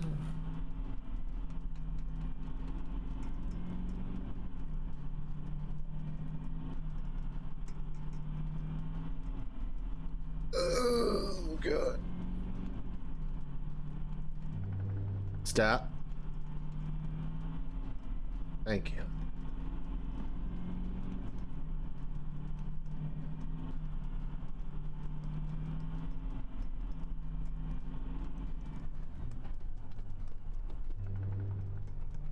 I just want to see if this thing will pair. This wire is annoying me.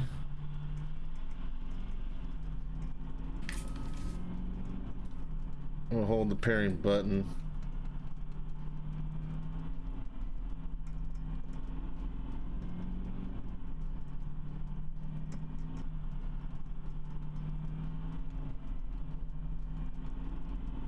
Yeah, I can't do anything about this on PC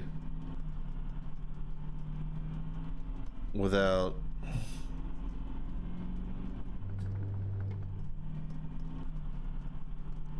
going into my settings. And if I do that, the game will quite literally crash. Okay, so let's...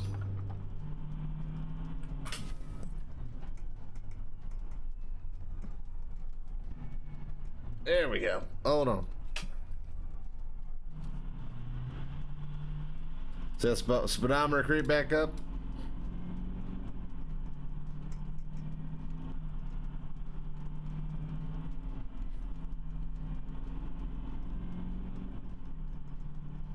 See? Notes close to one another. The instrumentalist has to play actually very high in the instrument.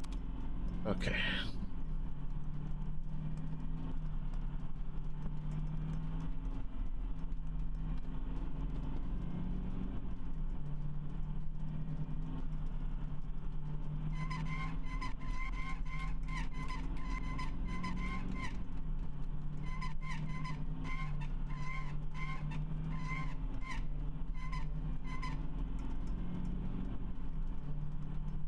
I think once I'm done here, I'll eventually just officially unpair it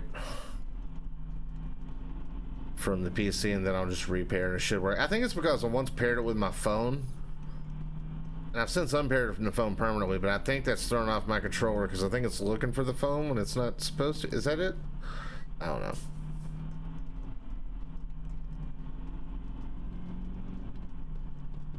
This is an Xbox One controller I got a couple years ago whenever I got this PC. Wait. No, it's been 3 years. Wow.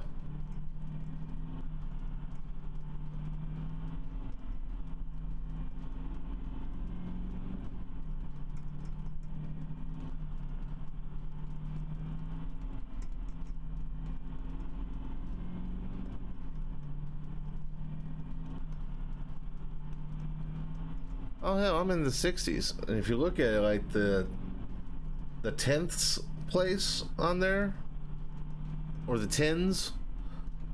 Yeah, 10ths would be the far right. Okay, so if you're going from the right, it'd be the third number over. The 60 number, whatever. It's almost off the damn odometer. Like, it looks like... Wait. Or is it 77? Am I at 77 miles? Wait. No. No, not quite. Okay, I think I'm at 66. Yeah, definitely, because the 77 is next to the 1. I definitely have not gone 177. Stop.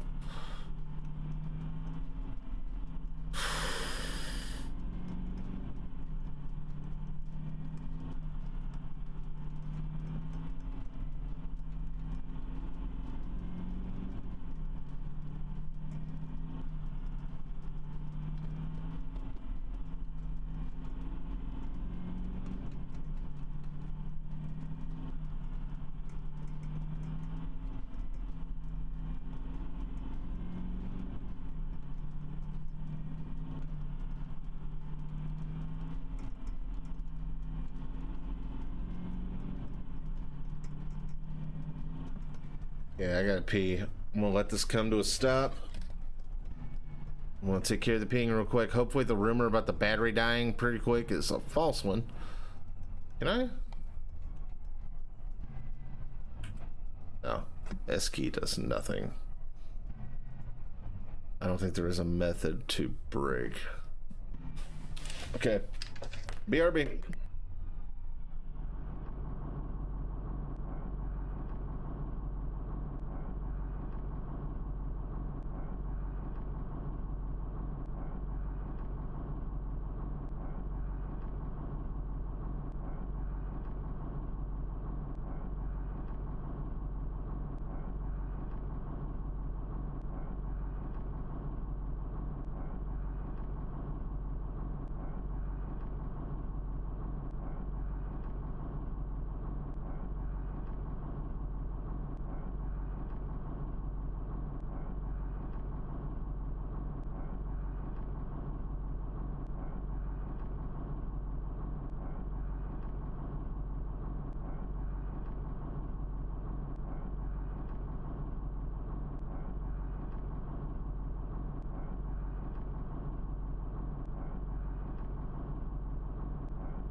Yo, we got a tumbleweed. What's up?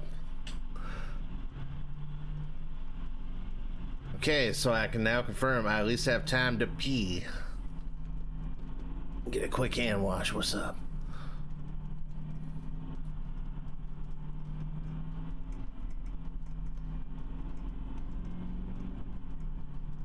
Grab this energy shot. Hold on. Can I get one of these open with one hand? Let's see. I get a... Ah. So that's another thing. I can one-hand the keyboard. Cannot one-hand the controller.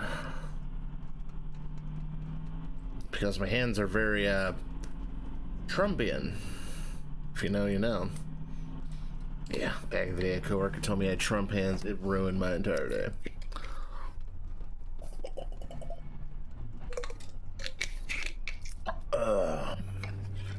Stop.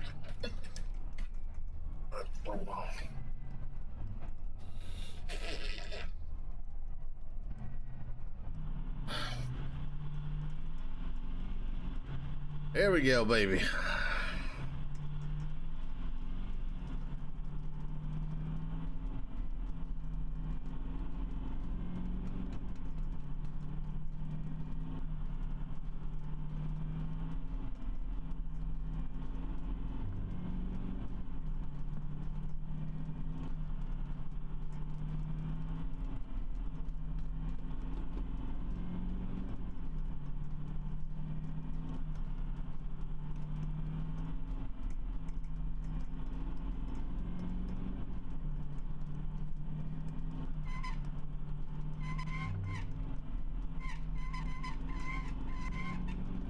Oh, got some new plants, right?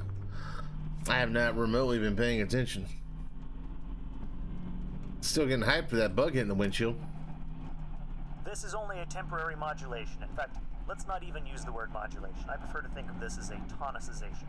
This is very temporary because by the very next beat, we're already departing from that resolution, or that quasi-resolution that we had on E, and making our way back to the C sharp.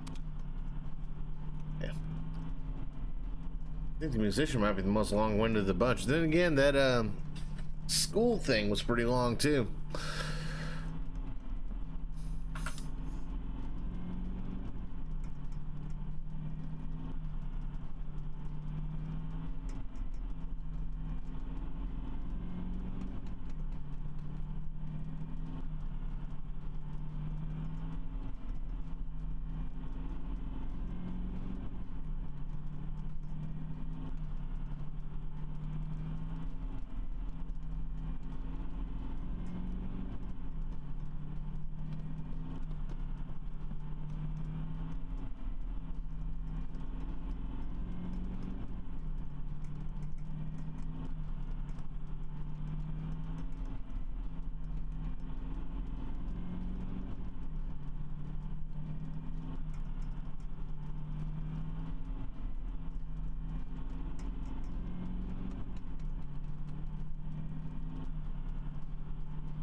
Excuse me.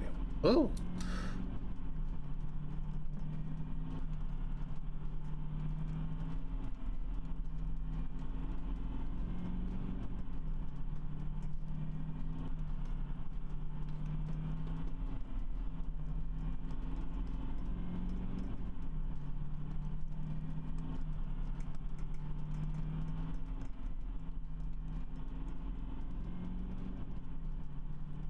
I'm regretting so much of this choice. I could have just said, hey, I'll be back in a couple weeks. Instead, I was like, oh, hey, I'm going to do something crazy.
now that I have the music here in front of me. It's 1, 3, 5, 3, 4, 6, 5, 1. Just be the opening gesture. So in that, now these are. Ooh. I like the little duck and the star. I don't know what that means. Duck star? Or is that a mallard? I know mallard's type of duck, but I couldn't tell you what kind. It was the kind Dwight had in The Office, if you recall. It's white person catnip, The Office. Okay.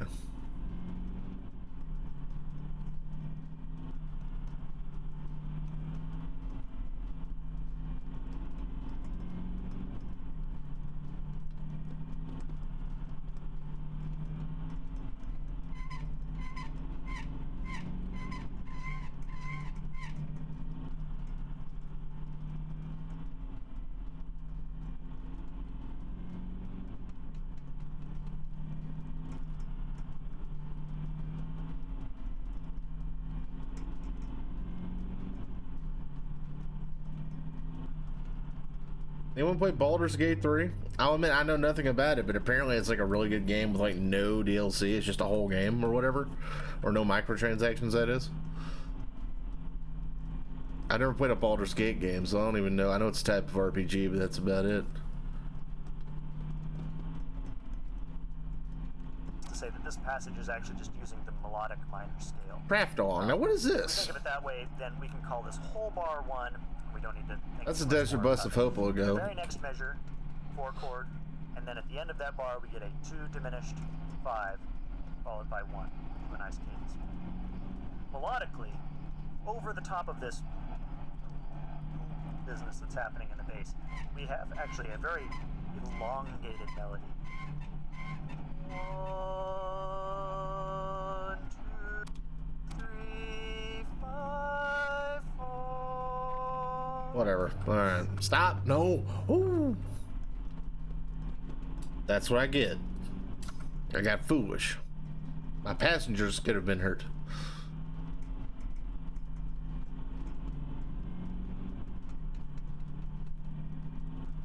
I won't be honest, no matter what happens, there's a pretty strong possibility I'll never play this again. Unless there's two circumstances where I think I might. Number one, I'm gonna need a VR headset. I want to play the VR version. I think that'd be a little more immersive. Number two, I'm gonna need some people in the backseat. I need someone to talk to and play with. Like Ascent, descent. This is a poor substitute. Very beautiful line. We have the best lines in Dvorak. Moving forward, we have a repetition of that melody. We have some more motion in the jazz bass line that we have down there.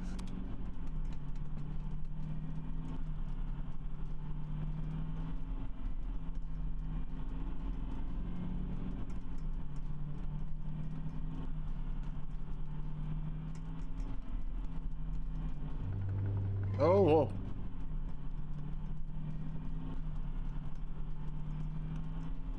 I'm gonna be honest, this might be the worst video I've ever made. I've made some bad ones. If you've ever seen the older ones from back in the day. It's better if we just call this 5-1 in the key of E as a temporary tonicization. So, Tonicization. Bar, we're now in a descending E triad. That is followed by on the downbeat of the next bar. Tonicization. I can't even say the word. Shit. Excuse my language. That's another thing about YouTube is like, I rarely, like, this video is going to be an exception, but nowadays I edit my swears, typically. And editing swears is kind of a pain, so now I'm swearing less. And it's carried over into my real life. I'm nowhere near as foul as I used to be. I don't know if that's good, bad, or indifferent. Well, I guess foul is a matter of perception.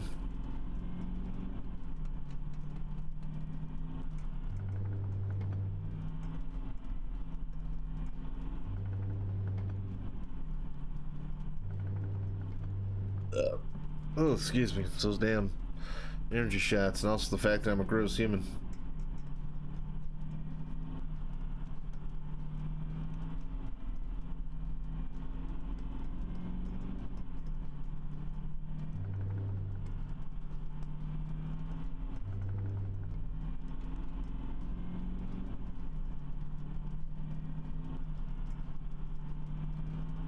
I've only traveled 75 miles. Well, that makes sense because it's been an hour and 42 minutes.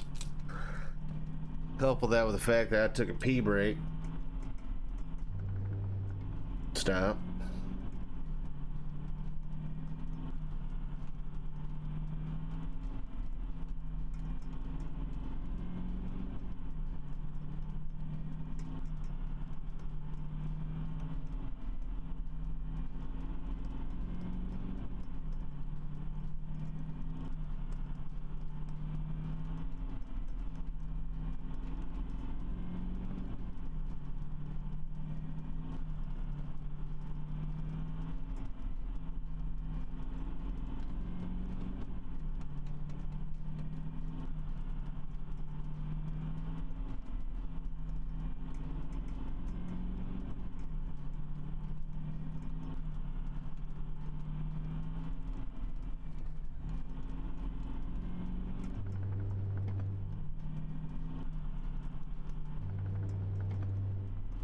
Stop.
God, that odometer looks like it's saying I hit 187. It's just so far off the mark. I'm actually approaching 77 miles an hour.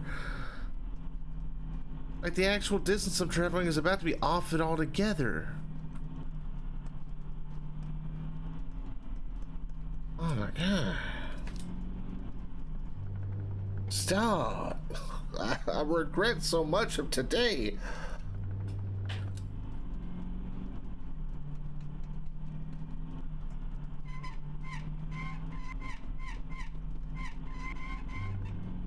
God, I'm at my wit's end. I'm seriously considering just going off-road on purpose, just so I can stare at my phone while I'm getting towed. There's no way I'm going to make 8 hours. Like, what do I even gain from getting 8 hours? There's no financial incentive. It's not going to boost me on subs because like nobody's going to watch an 8-hour video.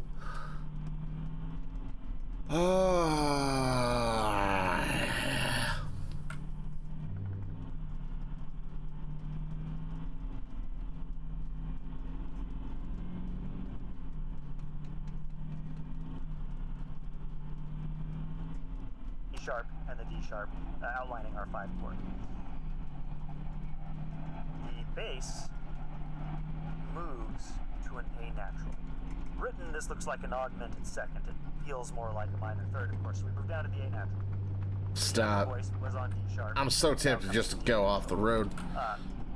If I'm not mistaken, we also have another voice in F sharp. So now we have a D major triad. This was the Neapolitan chord, but things are getting a little dicey, so let's just use literal chord names. This is a D chord in first inversion. That is followed by a G major chord. That is in turn followed by an E half diminished, and then as the upper voice resolves from D natural to C sharp, we get to a... This is miserable. Stop. Fully diminished chord that's laid out there. Then the lower voices move down and we get a D sharp half diminished chord, and as the other voices play catch up, that eventually arrives to an A chord in first inversion and finally arrives on the 5 chord in first inversion, where we will remain. That is our moment of resolution, well, so to speak, that we've arrived on the dominant there.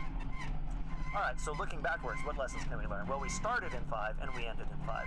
So, broad strokes, let's call this whole thing a dominant extension. Just a chromatic elaboration of the static harmony, which is the dominant 5 chord. Given that it's that, let's look at this chromatic elaboration. Working backwards, before the dominant we had a 6th chord. That chord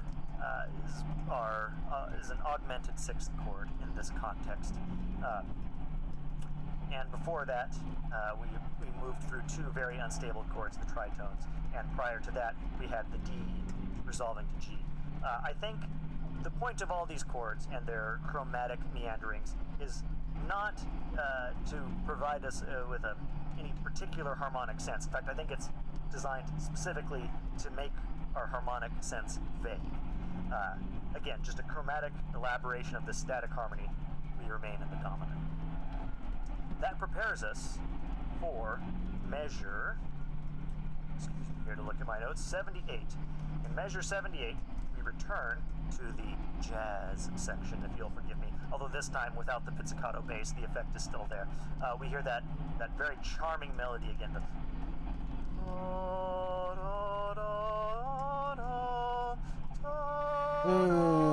God.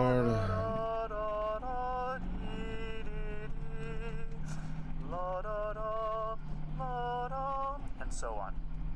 So Hold on, y'all. I gotta listen to something. Y'all just hang out. I think this section is identical. So there's some orchestrational differences, but we've heard this before. So we proceed through measure 83. Measure 84 is where we get that brief tonicization of E, the 5-1. This takes a turn, though, in bar 85, where we land on a bold statement of the Neapolitan chord. Then, we, by degrees, make our way back to the dominant. I believe this is the first time this has happened. I may have overlooked an instance before, but here in measure 87, we finally reach the resolution of that melody. 4, 3, 3. Oh, forgive me, I've lost my tonal center. This happens from time to time. 1, 2, 3, so 4, 3, 2, 1. And at the moment that we have that 1, we hear a recap of the triplet material from the beginning of this section. If you are familiar with these terms, that would be an elision. The note of resolution of one passage is also the note of departure of the next. La-da-da-dum, we've heard this melody before. We've heard this melody again. Hearing it this time, we were in bar 88. When we get to bar 89, and we get that 3, 2, 1, 5. At the moment the melody hits 5, there's a shift that happens in the accompanying voices, and our E becomes E sharp. So we were in the key of C sharp minor. Well, I suppose we still are in the key of C sharp minor. Spoiler alert. We were in the key of C sharp minor, and now we have this sudden shift at the end of this melody to bring us into C sharp major. That prepares us for one of the most rewarding moments in this entire piece. Over this now C sharp harmony that we've got. And let's call this a static harmony. We might, if we really dig in, we might find opportunities to elaborate some other chords. But I think Hold on, I just saw this on my phone. There was an Atari 2600 Plus coming out, and it plays. Like, not only does it have like some multi-cards that come with it, but also plays the original 2600 and 7800 games. Which means essentially it's technically a 7800 Plus, because that's what the 7800 did.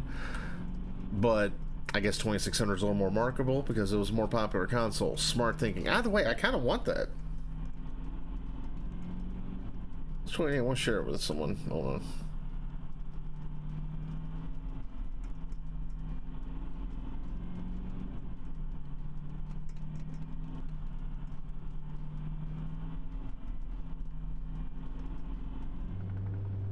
Stop. Thank you.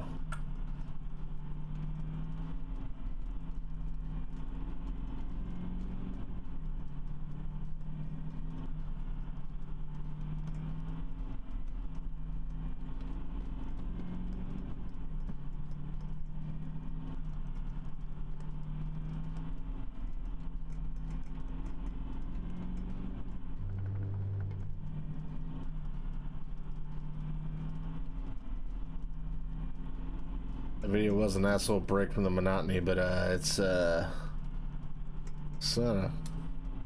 doesn't fix everything.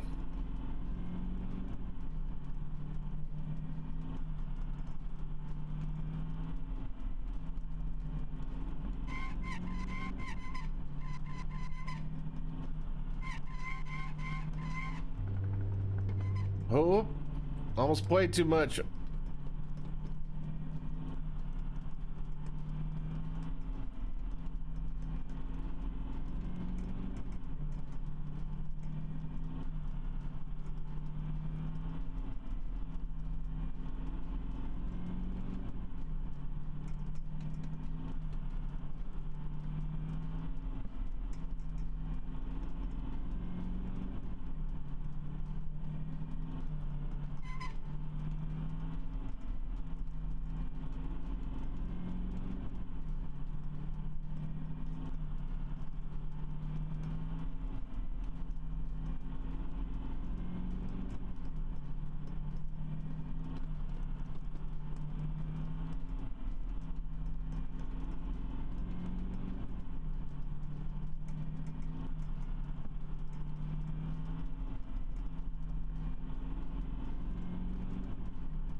Ooh.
Stop.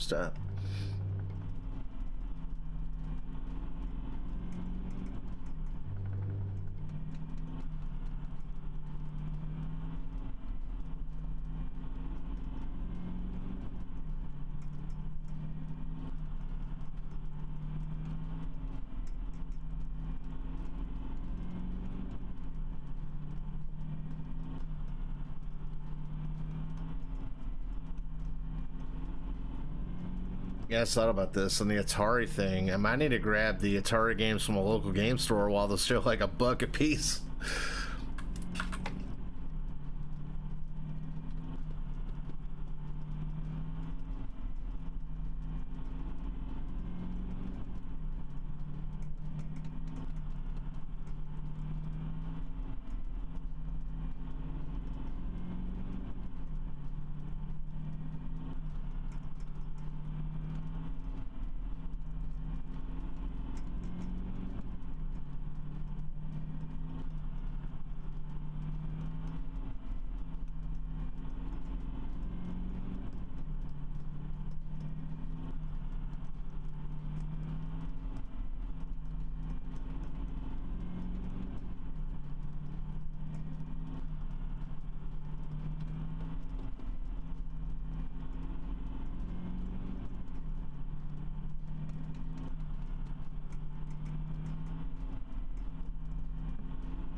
Yeah, if you are expecting commentary for this whole video, you're gonna be disappointed. Like, not even.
Wesselak on the radio. Good lord.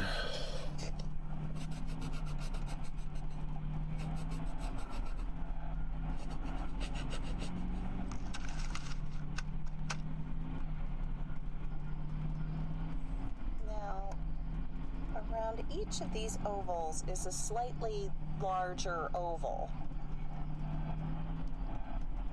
Now for these, I will use a slightly lighter shade of orange, and I think I'm going to choose, oh here it is, Forlorn. It's my favorite shade of orange.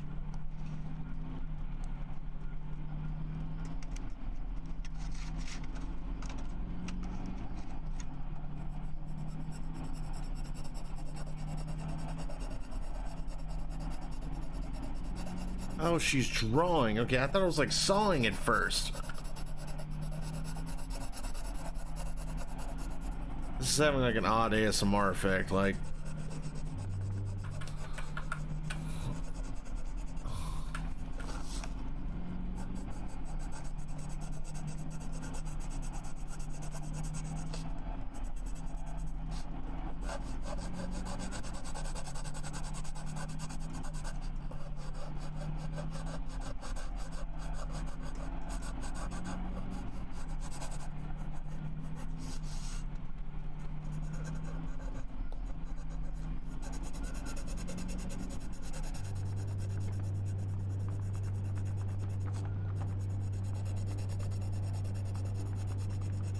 Oh, no. No, no, no, no, no, no, I'm on the road.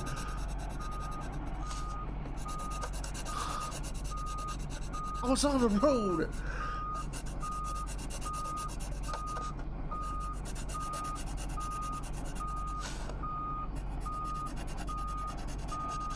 I was putting the cord to the controller back because it was fully charged. I didn't...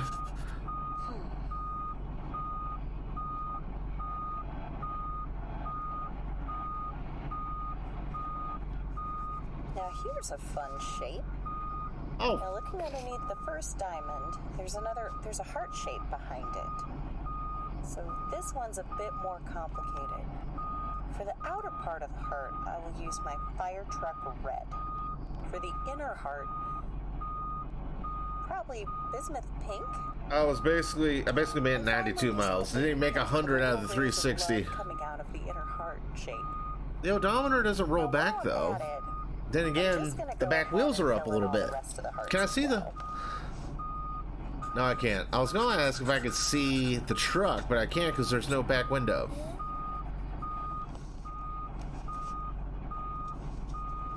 Well, might as well just hang out until this is done towing. So now, video's going to be less than 8 hours, so people are going to figure out pretty quick that I did not make it to Las Vegas.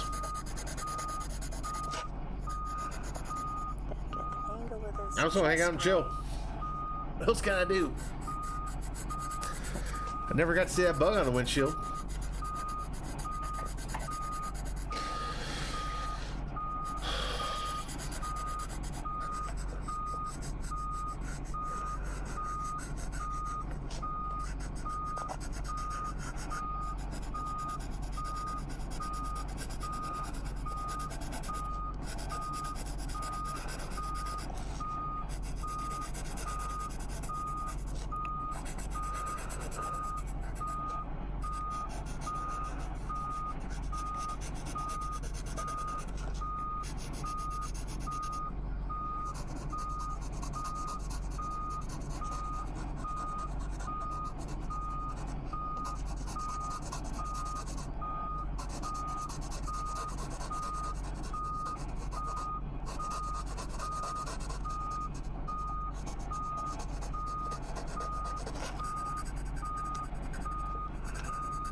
Yeah, the odometer does not roll backwards like Ferris Bueller. I think I already mentioned it.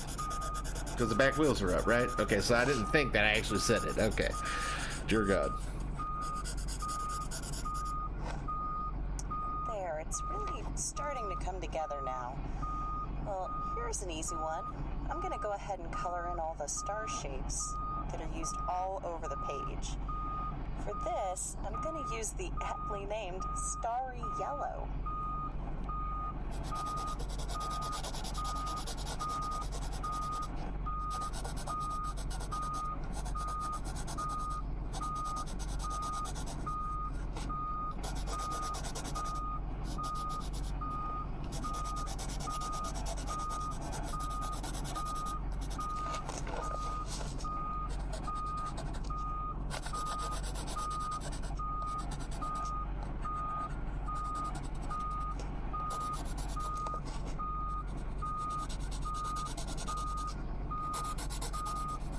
I'm gonna go back in with my metallic gold colored pencil, add some shading.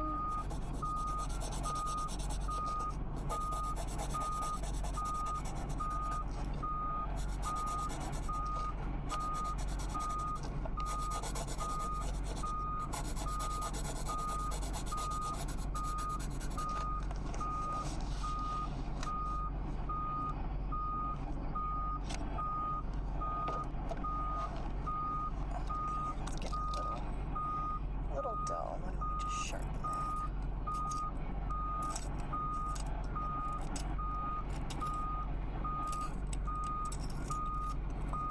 It's a beeping for me. Like, honestly, it's like grating on my nerves. There's a possibility I'm going to get up and just leave it. Make that easier. And y'all are just going to have to stare at it until we get there. I don't know. Oh. I know I can turn the game volume down, but that kind of kills the fun of it.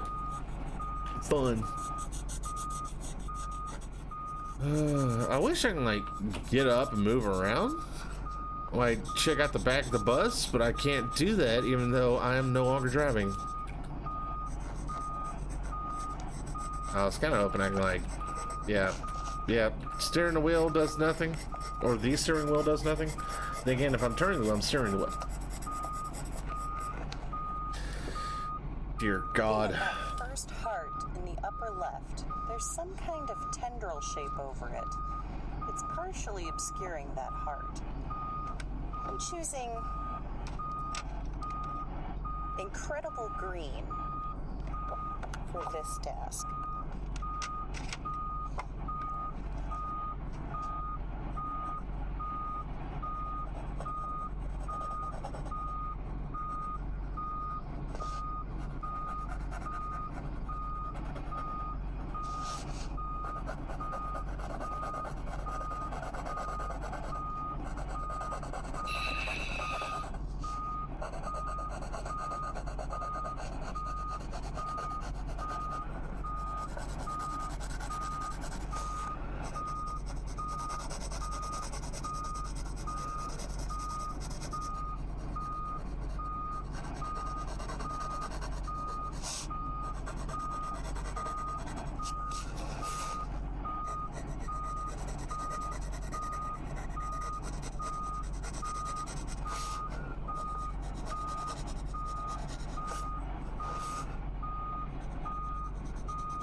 Oh, I can't deal. Okay.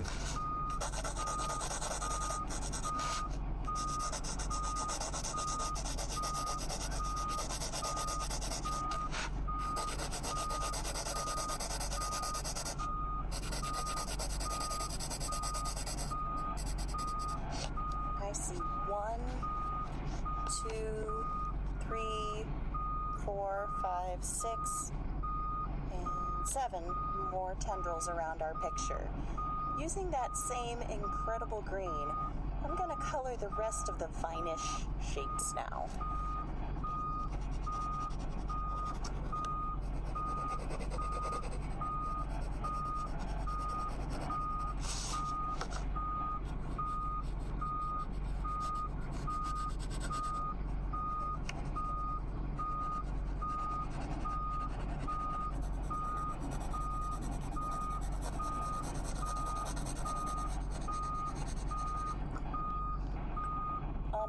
done. We just need to... Oops, it looks like I missed one of those little diamond shapes. Let's see, I think that was baby blue. Let's fill this guy in.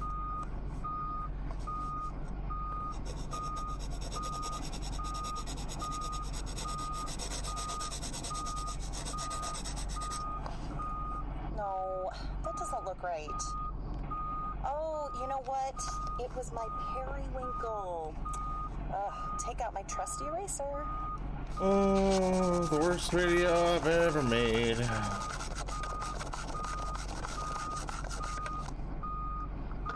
Okay, now we're gonna use the right color. Periwinkle. I can't believe I made that mistake.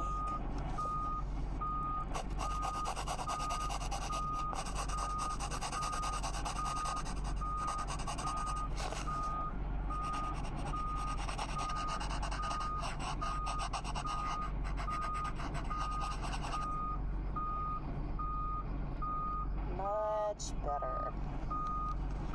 Now that all of the little shapes are colored in, I'm gonna color in the background. Now, the background is the negative space that surrounds us all. Of course, this should be really, really dark. I'll use my blackest blue for this.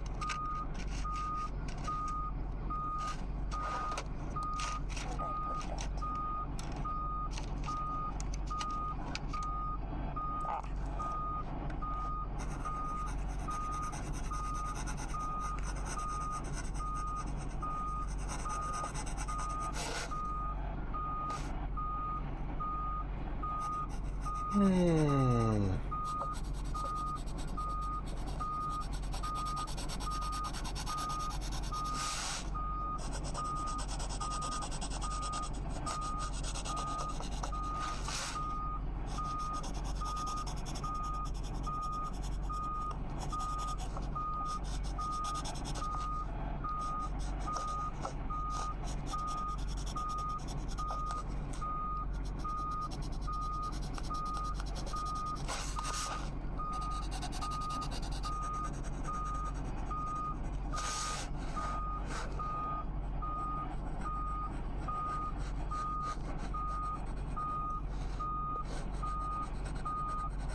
Almost done.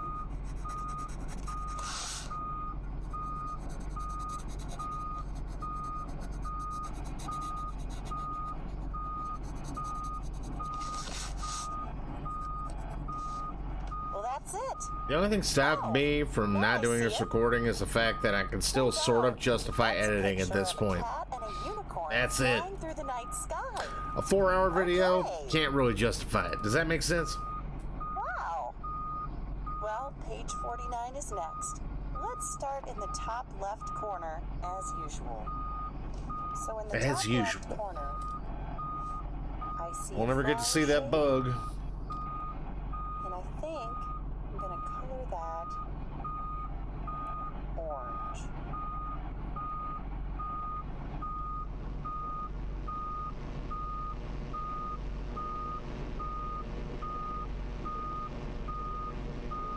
Hello and welcome to the School of the Air, the Australian radio school for students in rural areas. This episode of the School of the Air will be on the period known as the Great Emu War, or as some know it, the Emu War. One of the few The Emu War, okay. military actions in which Australian soldiers have fought and lost, the other notably being Vietnam War. This war was fought between a large herd of emus, a species of large flightless bird native to Australia, and former soldiers with military training and military equipment in 1932. Yeah.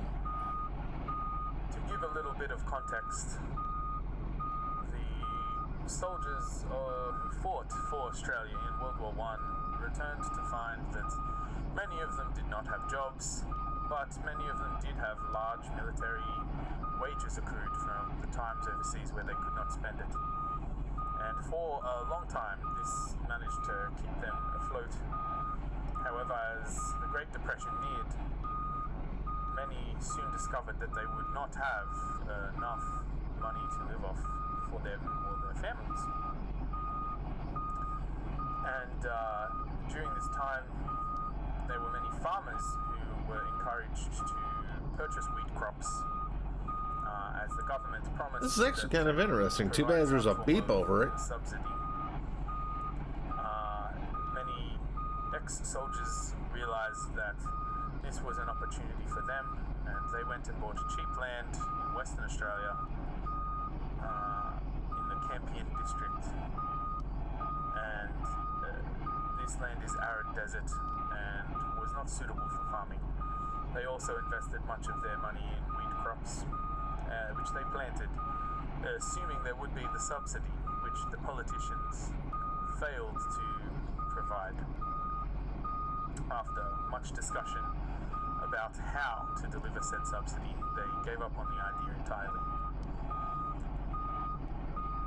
As you know, deserts are not good for farming due to the low nutrient content of the soil.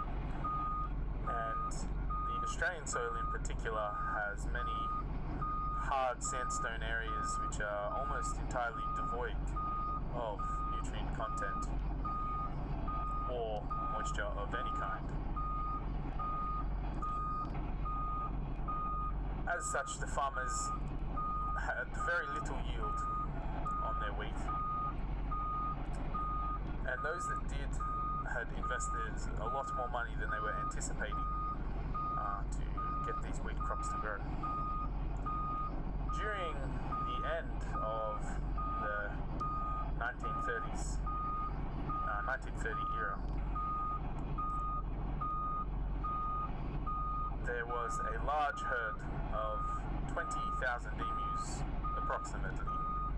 The count is not finalized yet, that migrated for their breeding season, heading from coast regions to inland regions, which is their traditional mating migration. Much of the land bought by the farmers was in this inland region.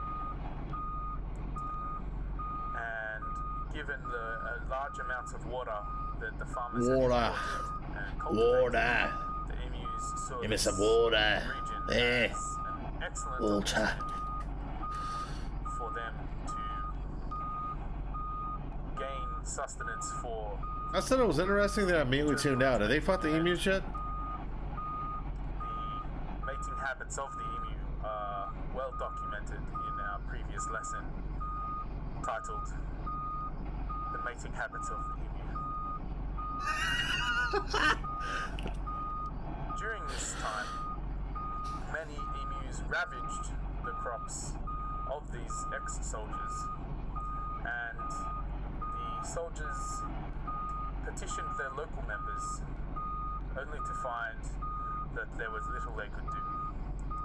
Upset with this, the soldiers formed a union and sent a message to the Minister of Defence at that time, Sir George Pearce. As they had Sir served in World War George.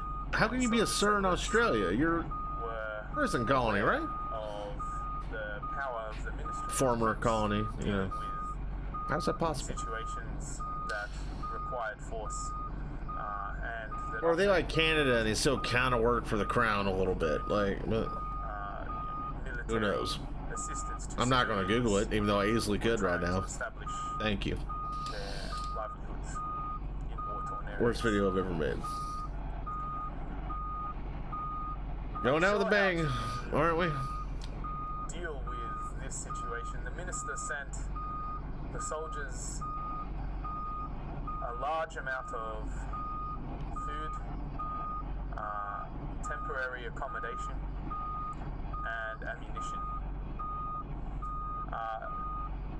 Sir George Pearce also wanted to document this incidents and sent out many cinematographers. Let me go to my account. Document the support the government was giving to the people. They thought it would be an I want to see if there's a way. exercise.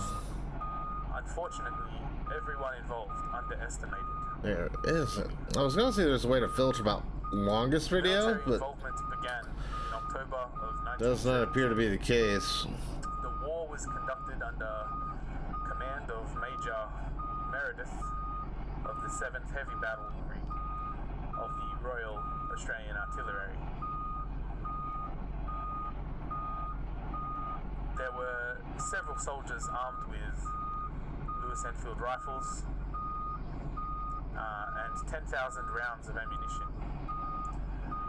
The operation had to be delayed due to some rainfall, and this caused the emus to scatter over the area.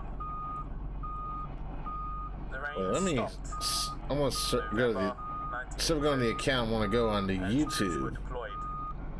However, due to the Let me just a general search. Search filters. Is there a filter by longest there? spreading of emus, they found themselves Duration, outflanked okay. by the emus. Well, I can only do over 20 minutes. There is no Knowledge astounded and overwhelmed longest to the soldiers shortest. of Shit. the 7th Heavy Are Cavalry. you really expecting me? On November Okay. 2, the men traveled. It's not like I have nothing else to do. I'm just want to do some scrolling. I want to see what my longest video is. I want to see if I'm beating it. That they had brought. Local settlers I'm pretty sure it's the Conquest video. That's the only one that's gone over 2 hours. Split into smaller I believe. groups and ran so that they were difficult to Wait, target. that was an hour and 57 minutes. Conquest was Various 9 machine guns views. were used, but ineffective to their Oh aim. god. It was a The bad second video round though. of gunfire That was able to kill a number of birds.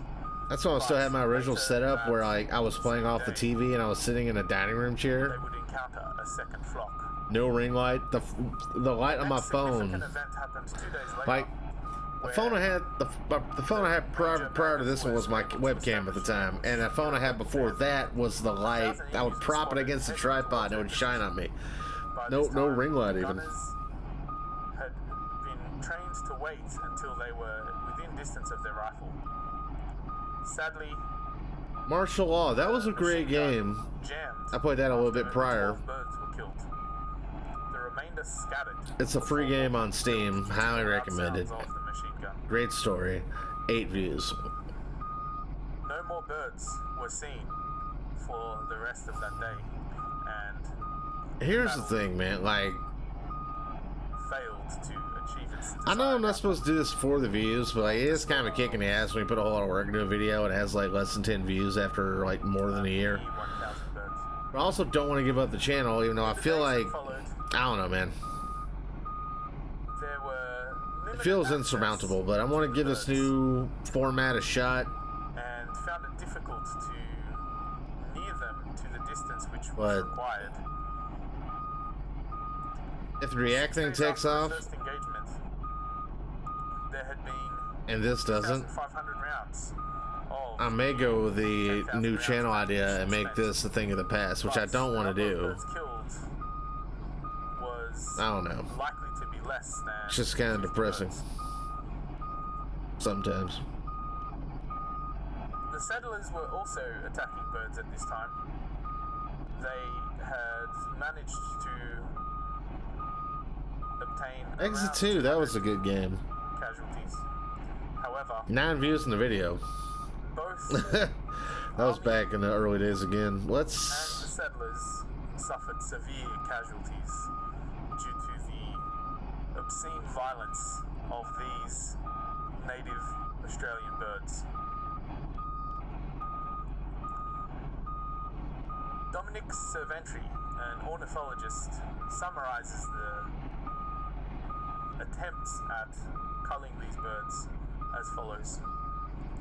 The machine gunner's dreams of point-blank fire into serried masses of emus were soon dissipated. The Emu Command had evidently ordered guerrilla tactics, and its unwielding army split up into innumerable small amounts that made use of military equipment uneconomic. A crestfallen field force therefore withdrew from combat area after about a month. After with the withdrawal, Meredith compared the emus to Zulus, with significant striking mobility, even when badly wounded. Australia fled its first encounter with the emu detachment. It quickly became clear that more military force was needed as the emu attacks on crops increased. The attacks of the military had forced the emus away from the natural sources of food and resulted in them needing to raid the town for supplies. Farmers begged for further support, citing hot weather and a drought brought by the emus invading their farms in the thousands. The Premier of Western Australia lent his strong support to try and renew the military assistance. At this time, the base commander had reported false numbers, indicating that in just a small few periods of time, the emus had been killed in much larger numbers than the actual reality of the matter. As a result of the base commander's report, which had falsified emu casualties, in 12th of November, the Ministry of Defence approved a resumption of military efforts. This decision was defended in the Senate, explaining that the soldiers were necessary to combat serious agricultural threat of a large emu population. Taking to the field on the 13th of November 1932, the military found some degree of success over the first 2 days, with approximately 40 emus killed.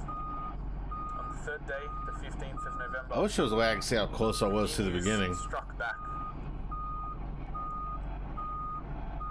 The guns were damaged by this emu attack,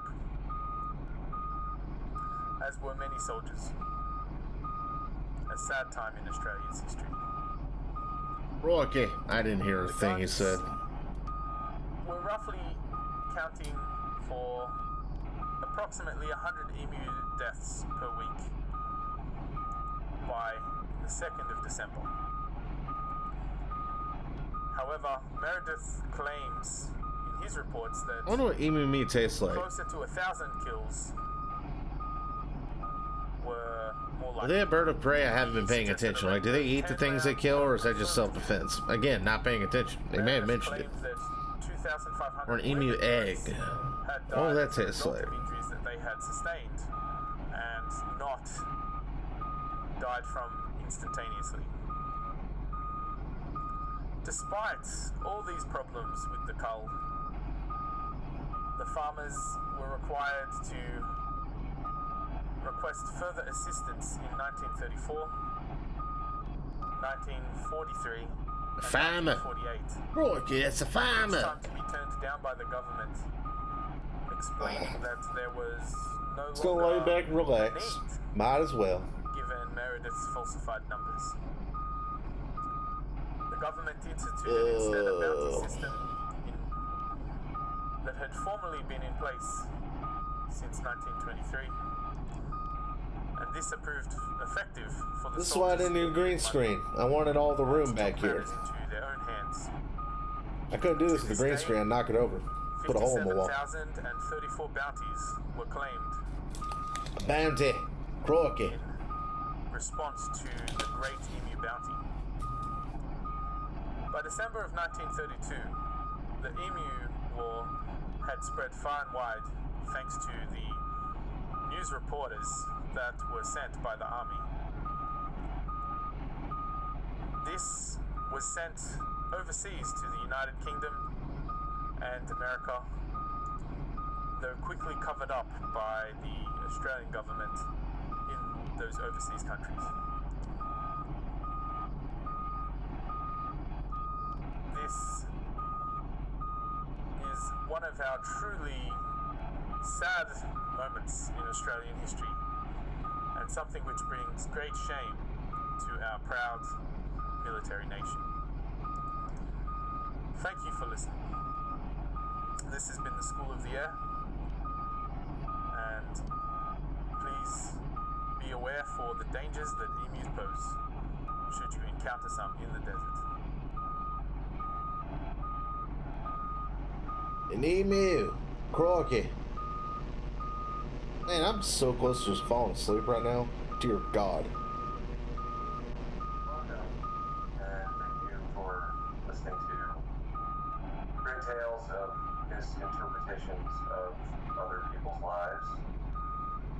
On today's show, we have a detailed account of one woman's precious time. So when the timer's a little past 4 hours, that's when I know I'll be done. That's one of our producers on the show. I failed you all. My bad. With me, this particular tale includes dialogue from a strange secondary unknown source. As usual, we'll attempt to recount the story as accurately as possible.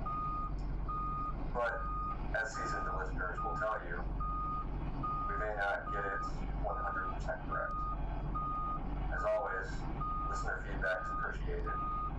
Please address all correspondence to mail at thegreattales.org. Oh, and did I mention that this is a second-hand tale? The source material was obtained after speaking with the listener of the original regaling.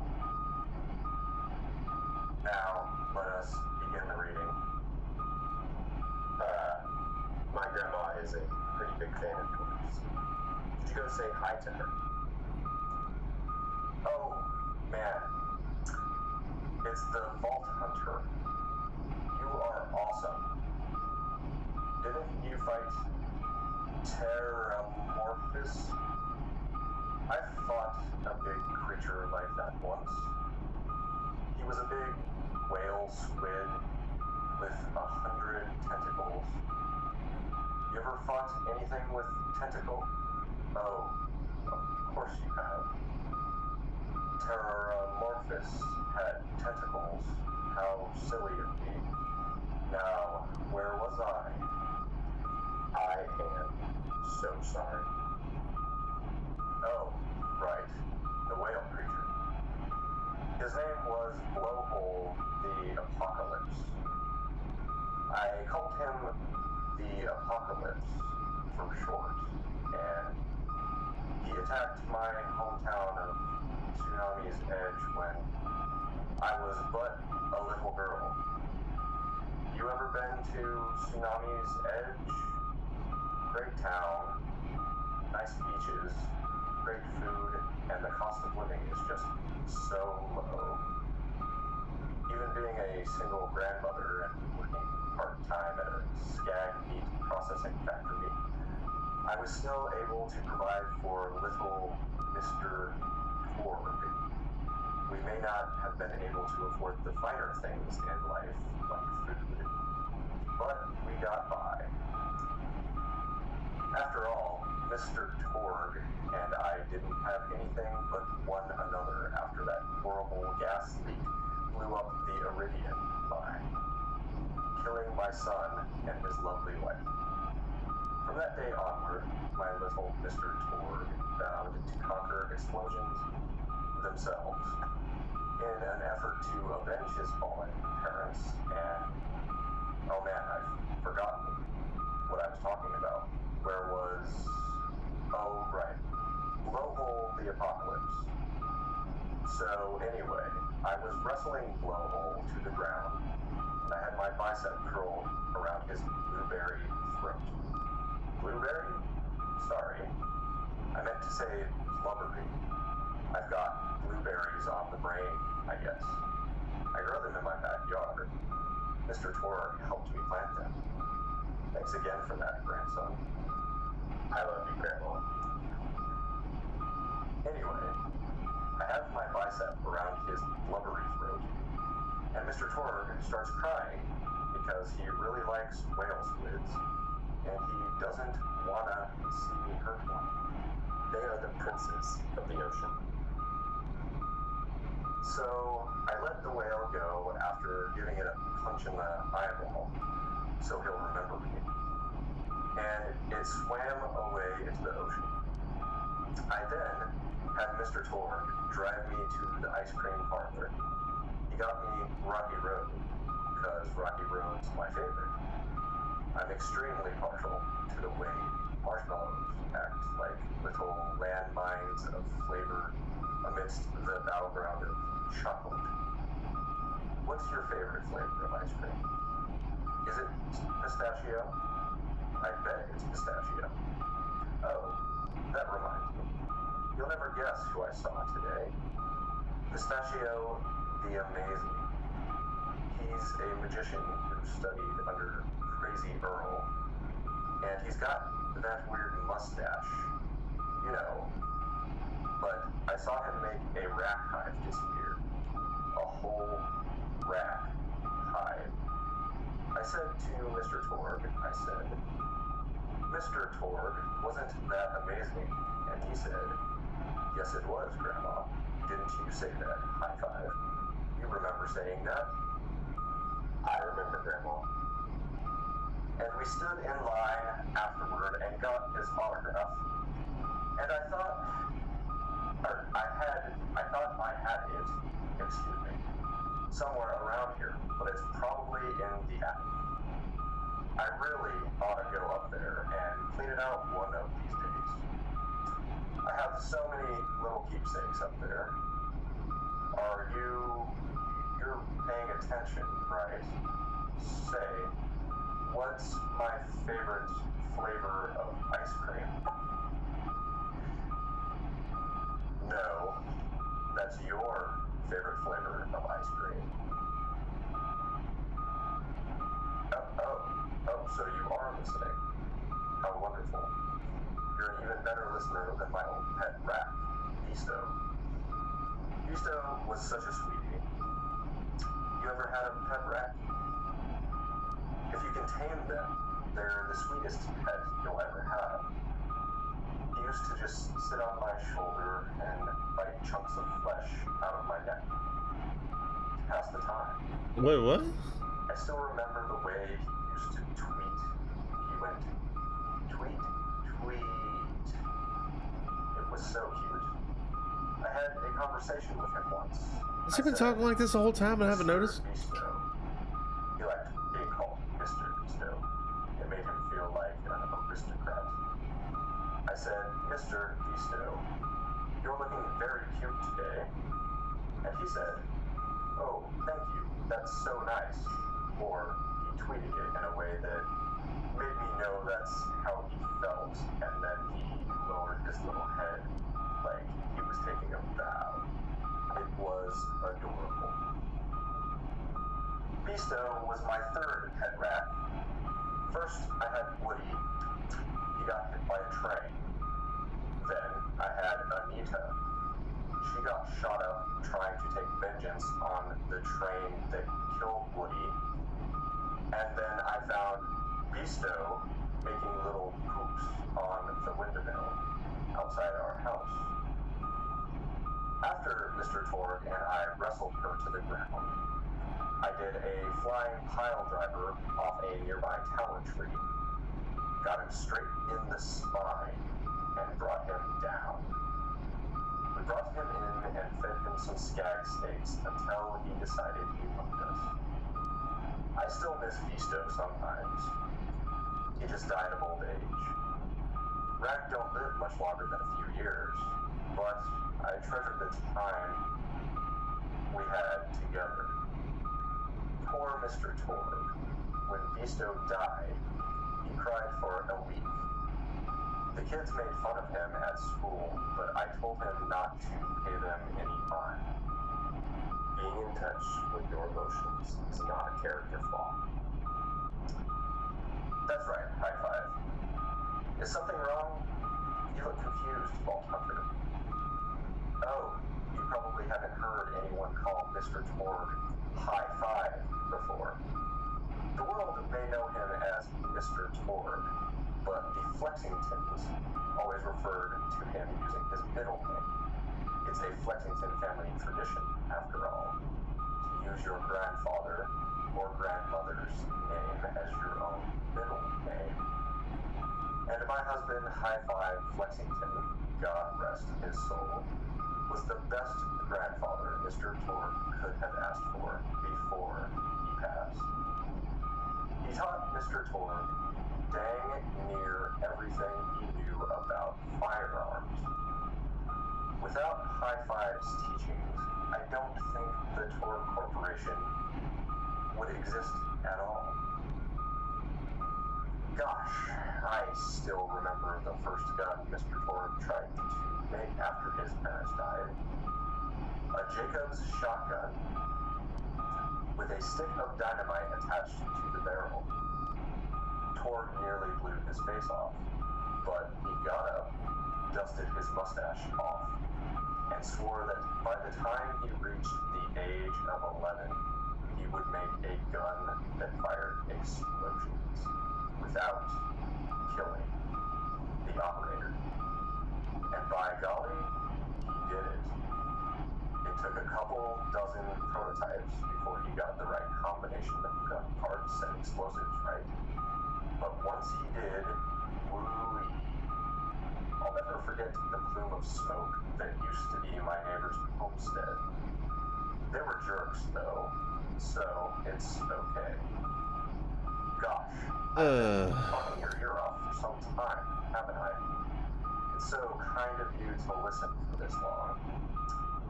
I've taken up too much of your time already. Please don't feel like you have to stick around any longer. You have no idea how tempted I am, sir. Boy, you're even more attractive than Mr. Torg said you were. I'll be back in a minute, y'all. I've got another story for you. Don't go anywhere. But I'd like to tell it to all of your friends at once. An old lady like me has to save her voice, you know. Oh, you still want to talk with me? How incredibly sweet of you. Say, you'll never guess who I saw today. Captain Scarlet. She was robbing my retirement home with a few other brigands, and I recognized her from her wanted poster. And I said, "Oh, hey, you fought the Vault Hunter, didn't you?" And she bowed all elegantly and said something like, "Indeed, I did, madame," and said that you were really good at fighting and that you beat her fair and square. She didn't seem to harbor much of a grudge about it. Nice girl. You should think about meeting up with her again. If you're not shacked up with anybody, you know. I mean, of course you probably are, gorgeous hunk of Vault Hunter like you. I bet you're beating away suitors left and right. Oh look, you're blushing. Oh, I could just eat you up. Mr. Torg was so scared of trying to get a date for such a long time. He used to go to parties in high school and just stand in the back without talking to anybody. I am an introvert. And I tried to tell him. I said, don't worry about chasing love. If you chase your dreams, then love will follow. See, that's the thing people don't get. You watch Echo films, and they're just awful. They teach you that the only way to be with someone is just to pursue them over and over until they decide that they like you. In reality, you know when you like someone almost immediately. You can't really convince somebody to fall in love with you. You just look like a stalker. But if you do things you're interested in, like making guns that explode or killing mercenaries, then people will see that confidence and skill you have, and they'll be attracted to it. But there's always a fine line between that kind of confidence and narcissism, you know. There's nothing worse than somebody who wants to be famous. I remember when Mr. Tor first sold his weapons tagged to that board of directors. He was pretty egocentric for a while, taking pictures of himself and posting them to the EchoNet all the time. Got some peppermints. What's up? Hobnob with every celebrity that used his weapons. He came back home one day with a supermodel under each arm, and I said, "Mr. Tor, what are you doing? You've lost sight of who you are. It's been weeks since you actually created a new gun," I said. And it was true. He'd been more obsessed with being well known for doing something great than with actually doing something great. It was a dark point in my life. Thankfully, High Five listened to me and got to work on what would eventually become the Kerblaster. You a fan of the Kerblaster? That was always my favorite. That and the Flacker, which I know a lot of people hate. But there's more to combat than just brute efficiency in this old lady's eyes. Dear God. I'm not gonna make it. And there's nothing quite like filling the air with tiny little explosions. It's like a fireworks show, except the deaths aren't as sad and unexpected.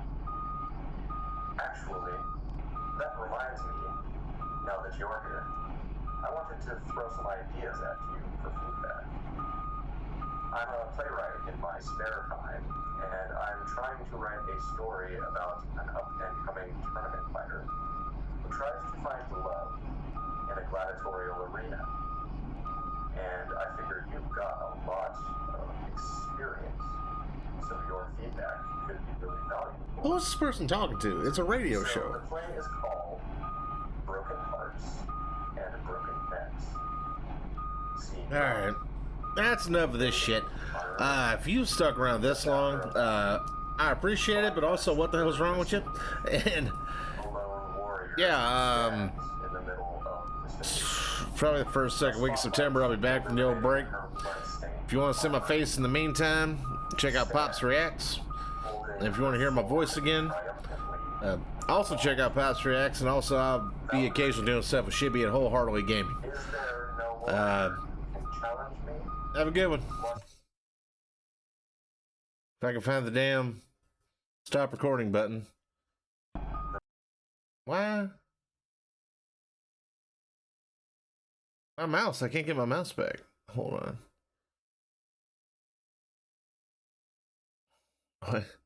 I can't get my mouse to go to the right monitor. I'm trying to get to the stop recording button. I don't want to edit. Left. Enter. Screw it. There. Alt F forward. Goodbye.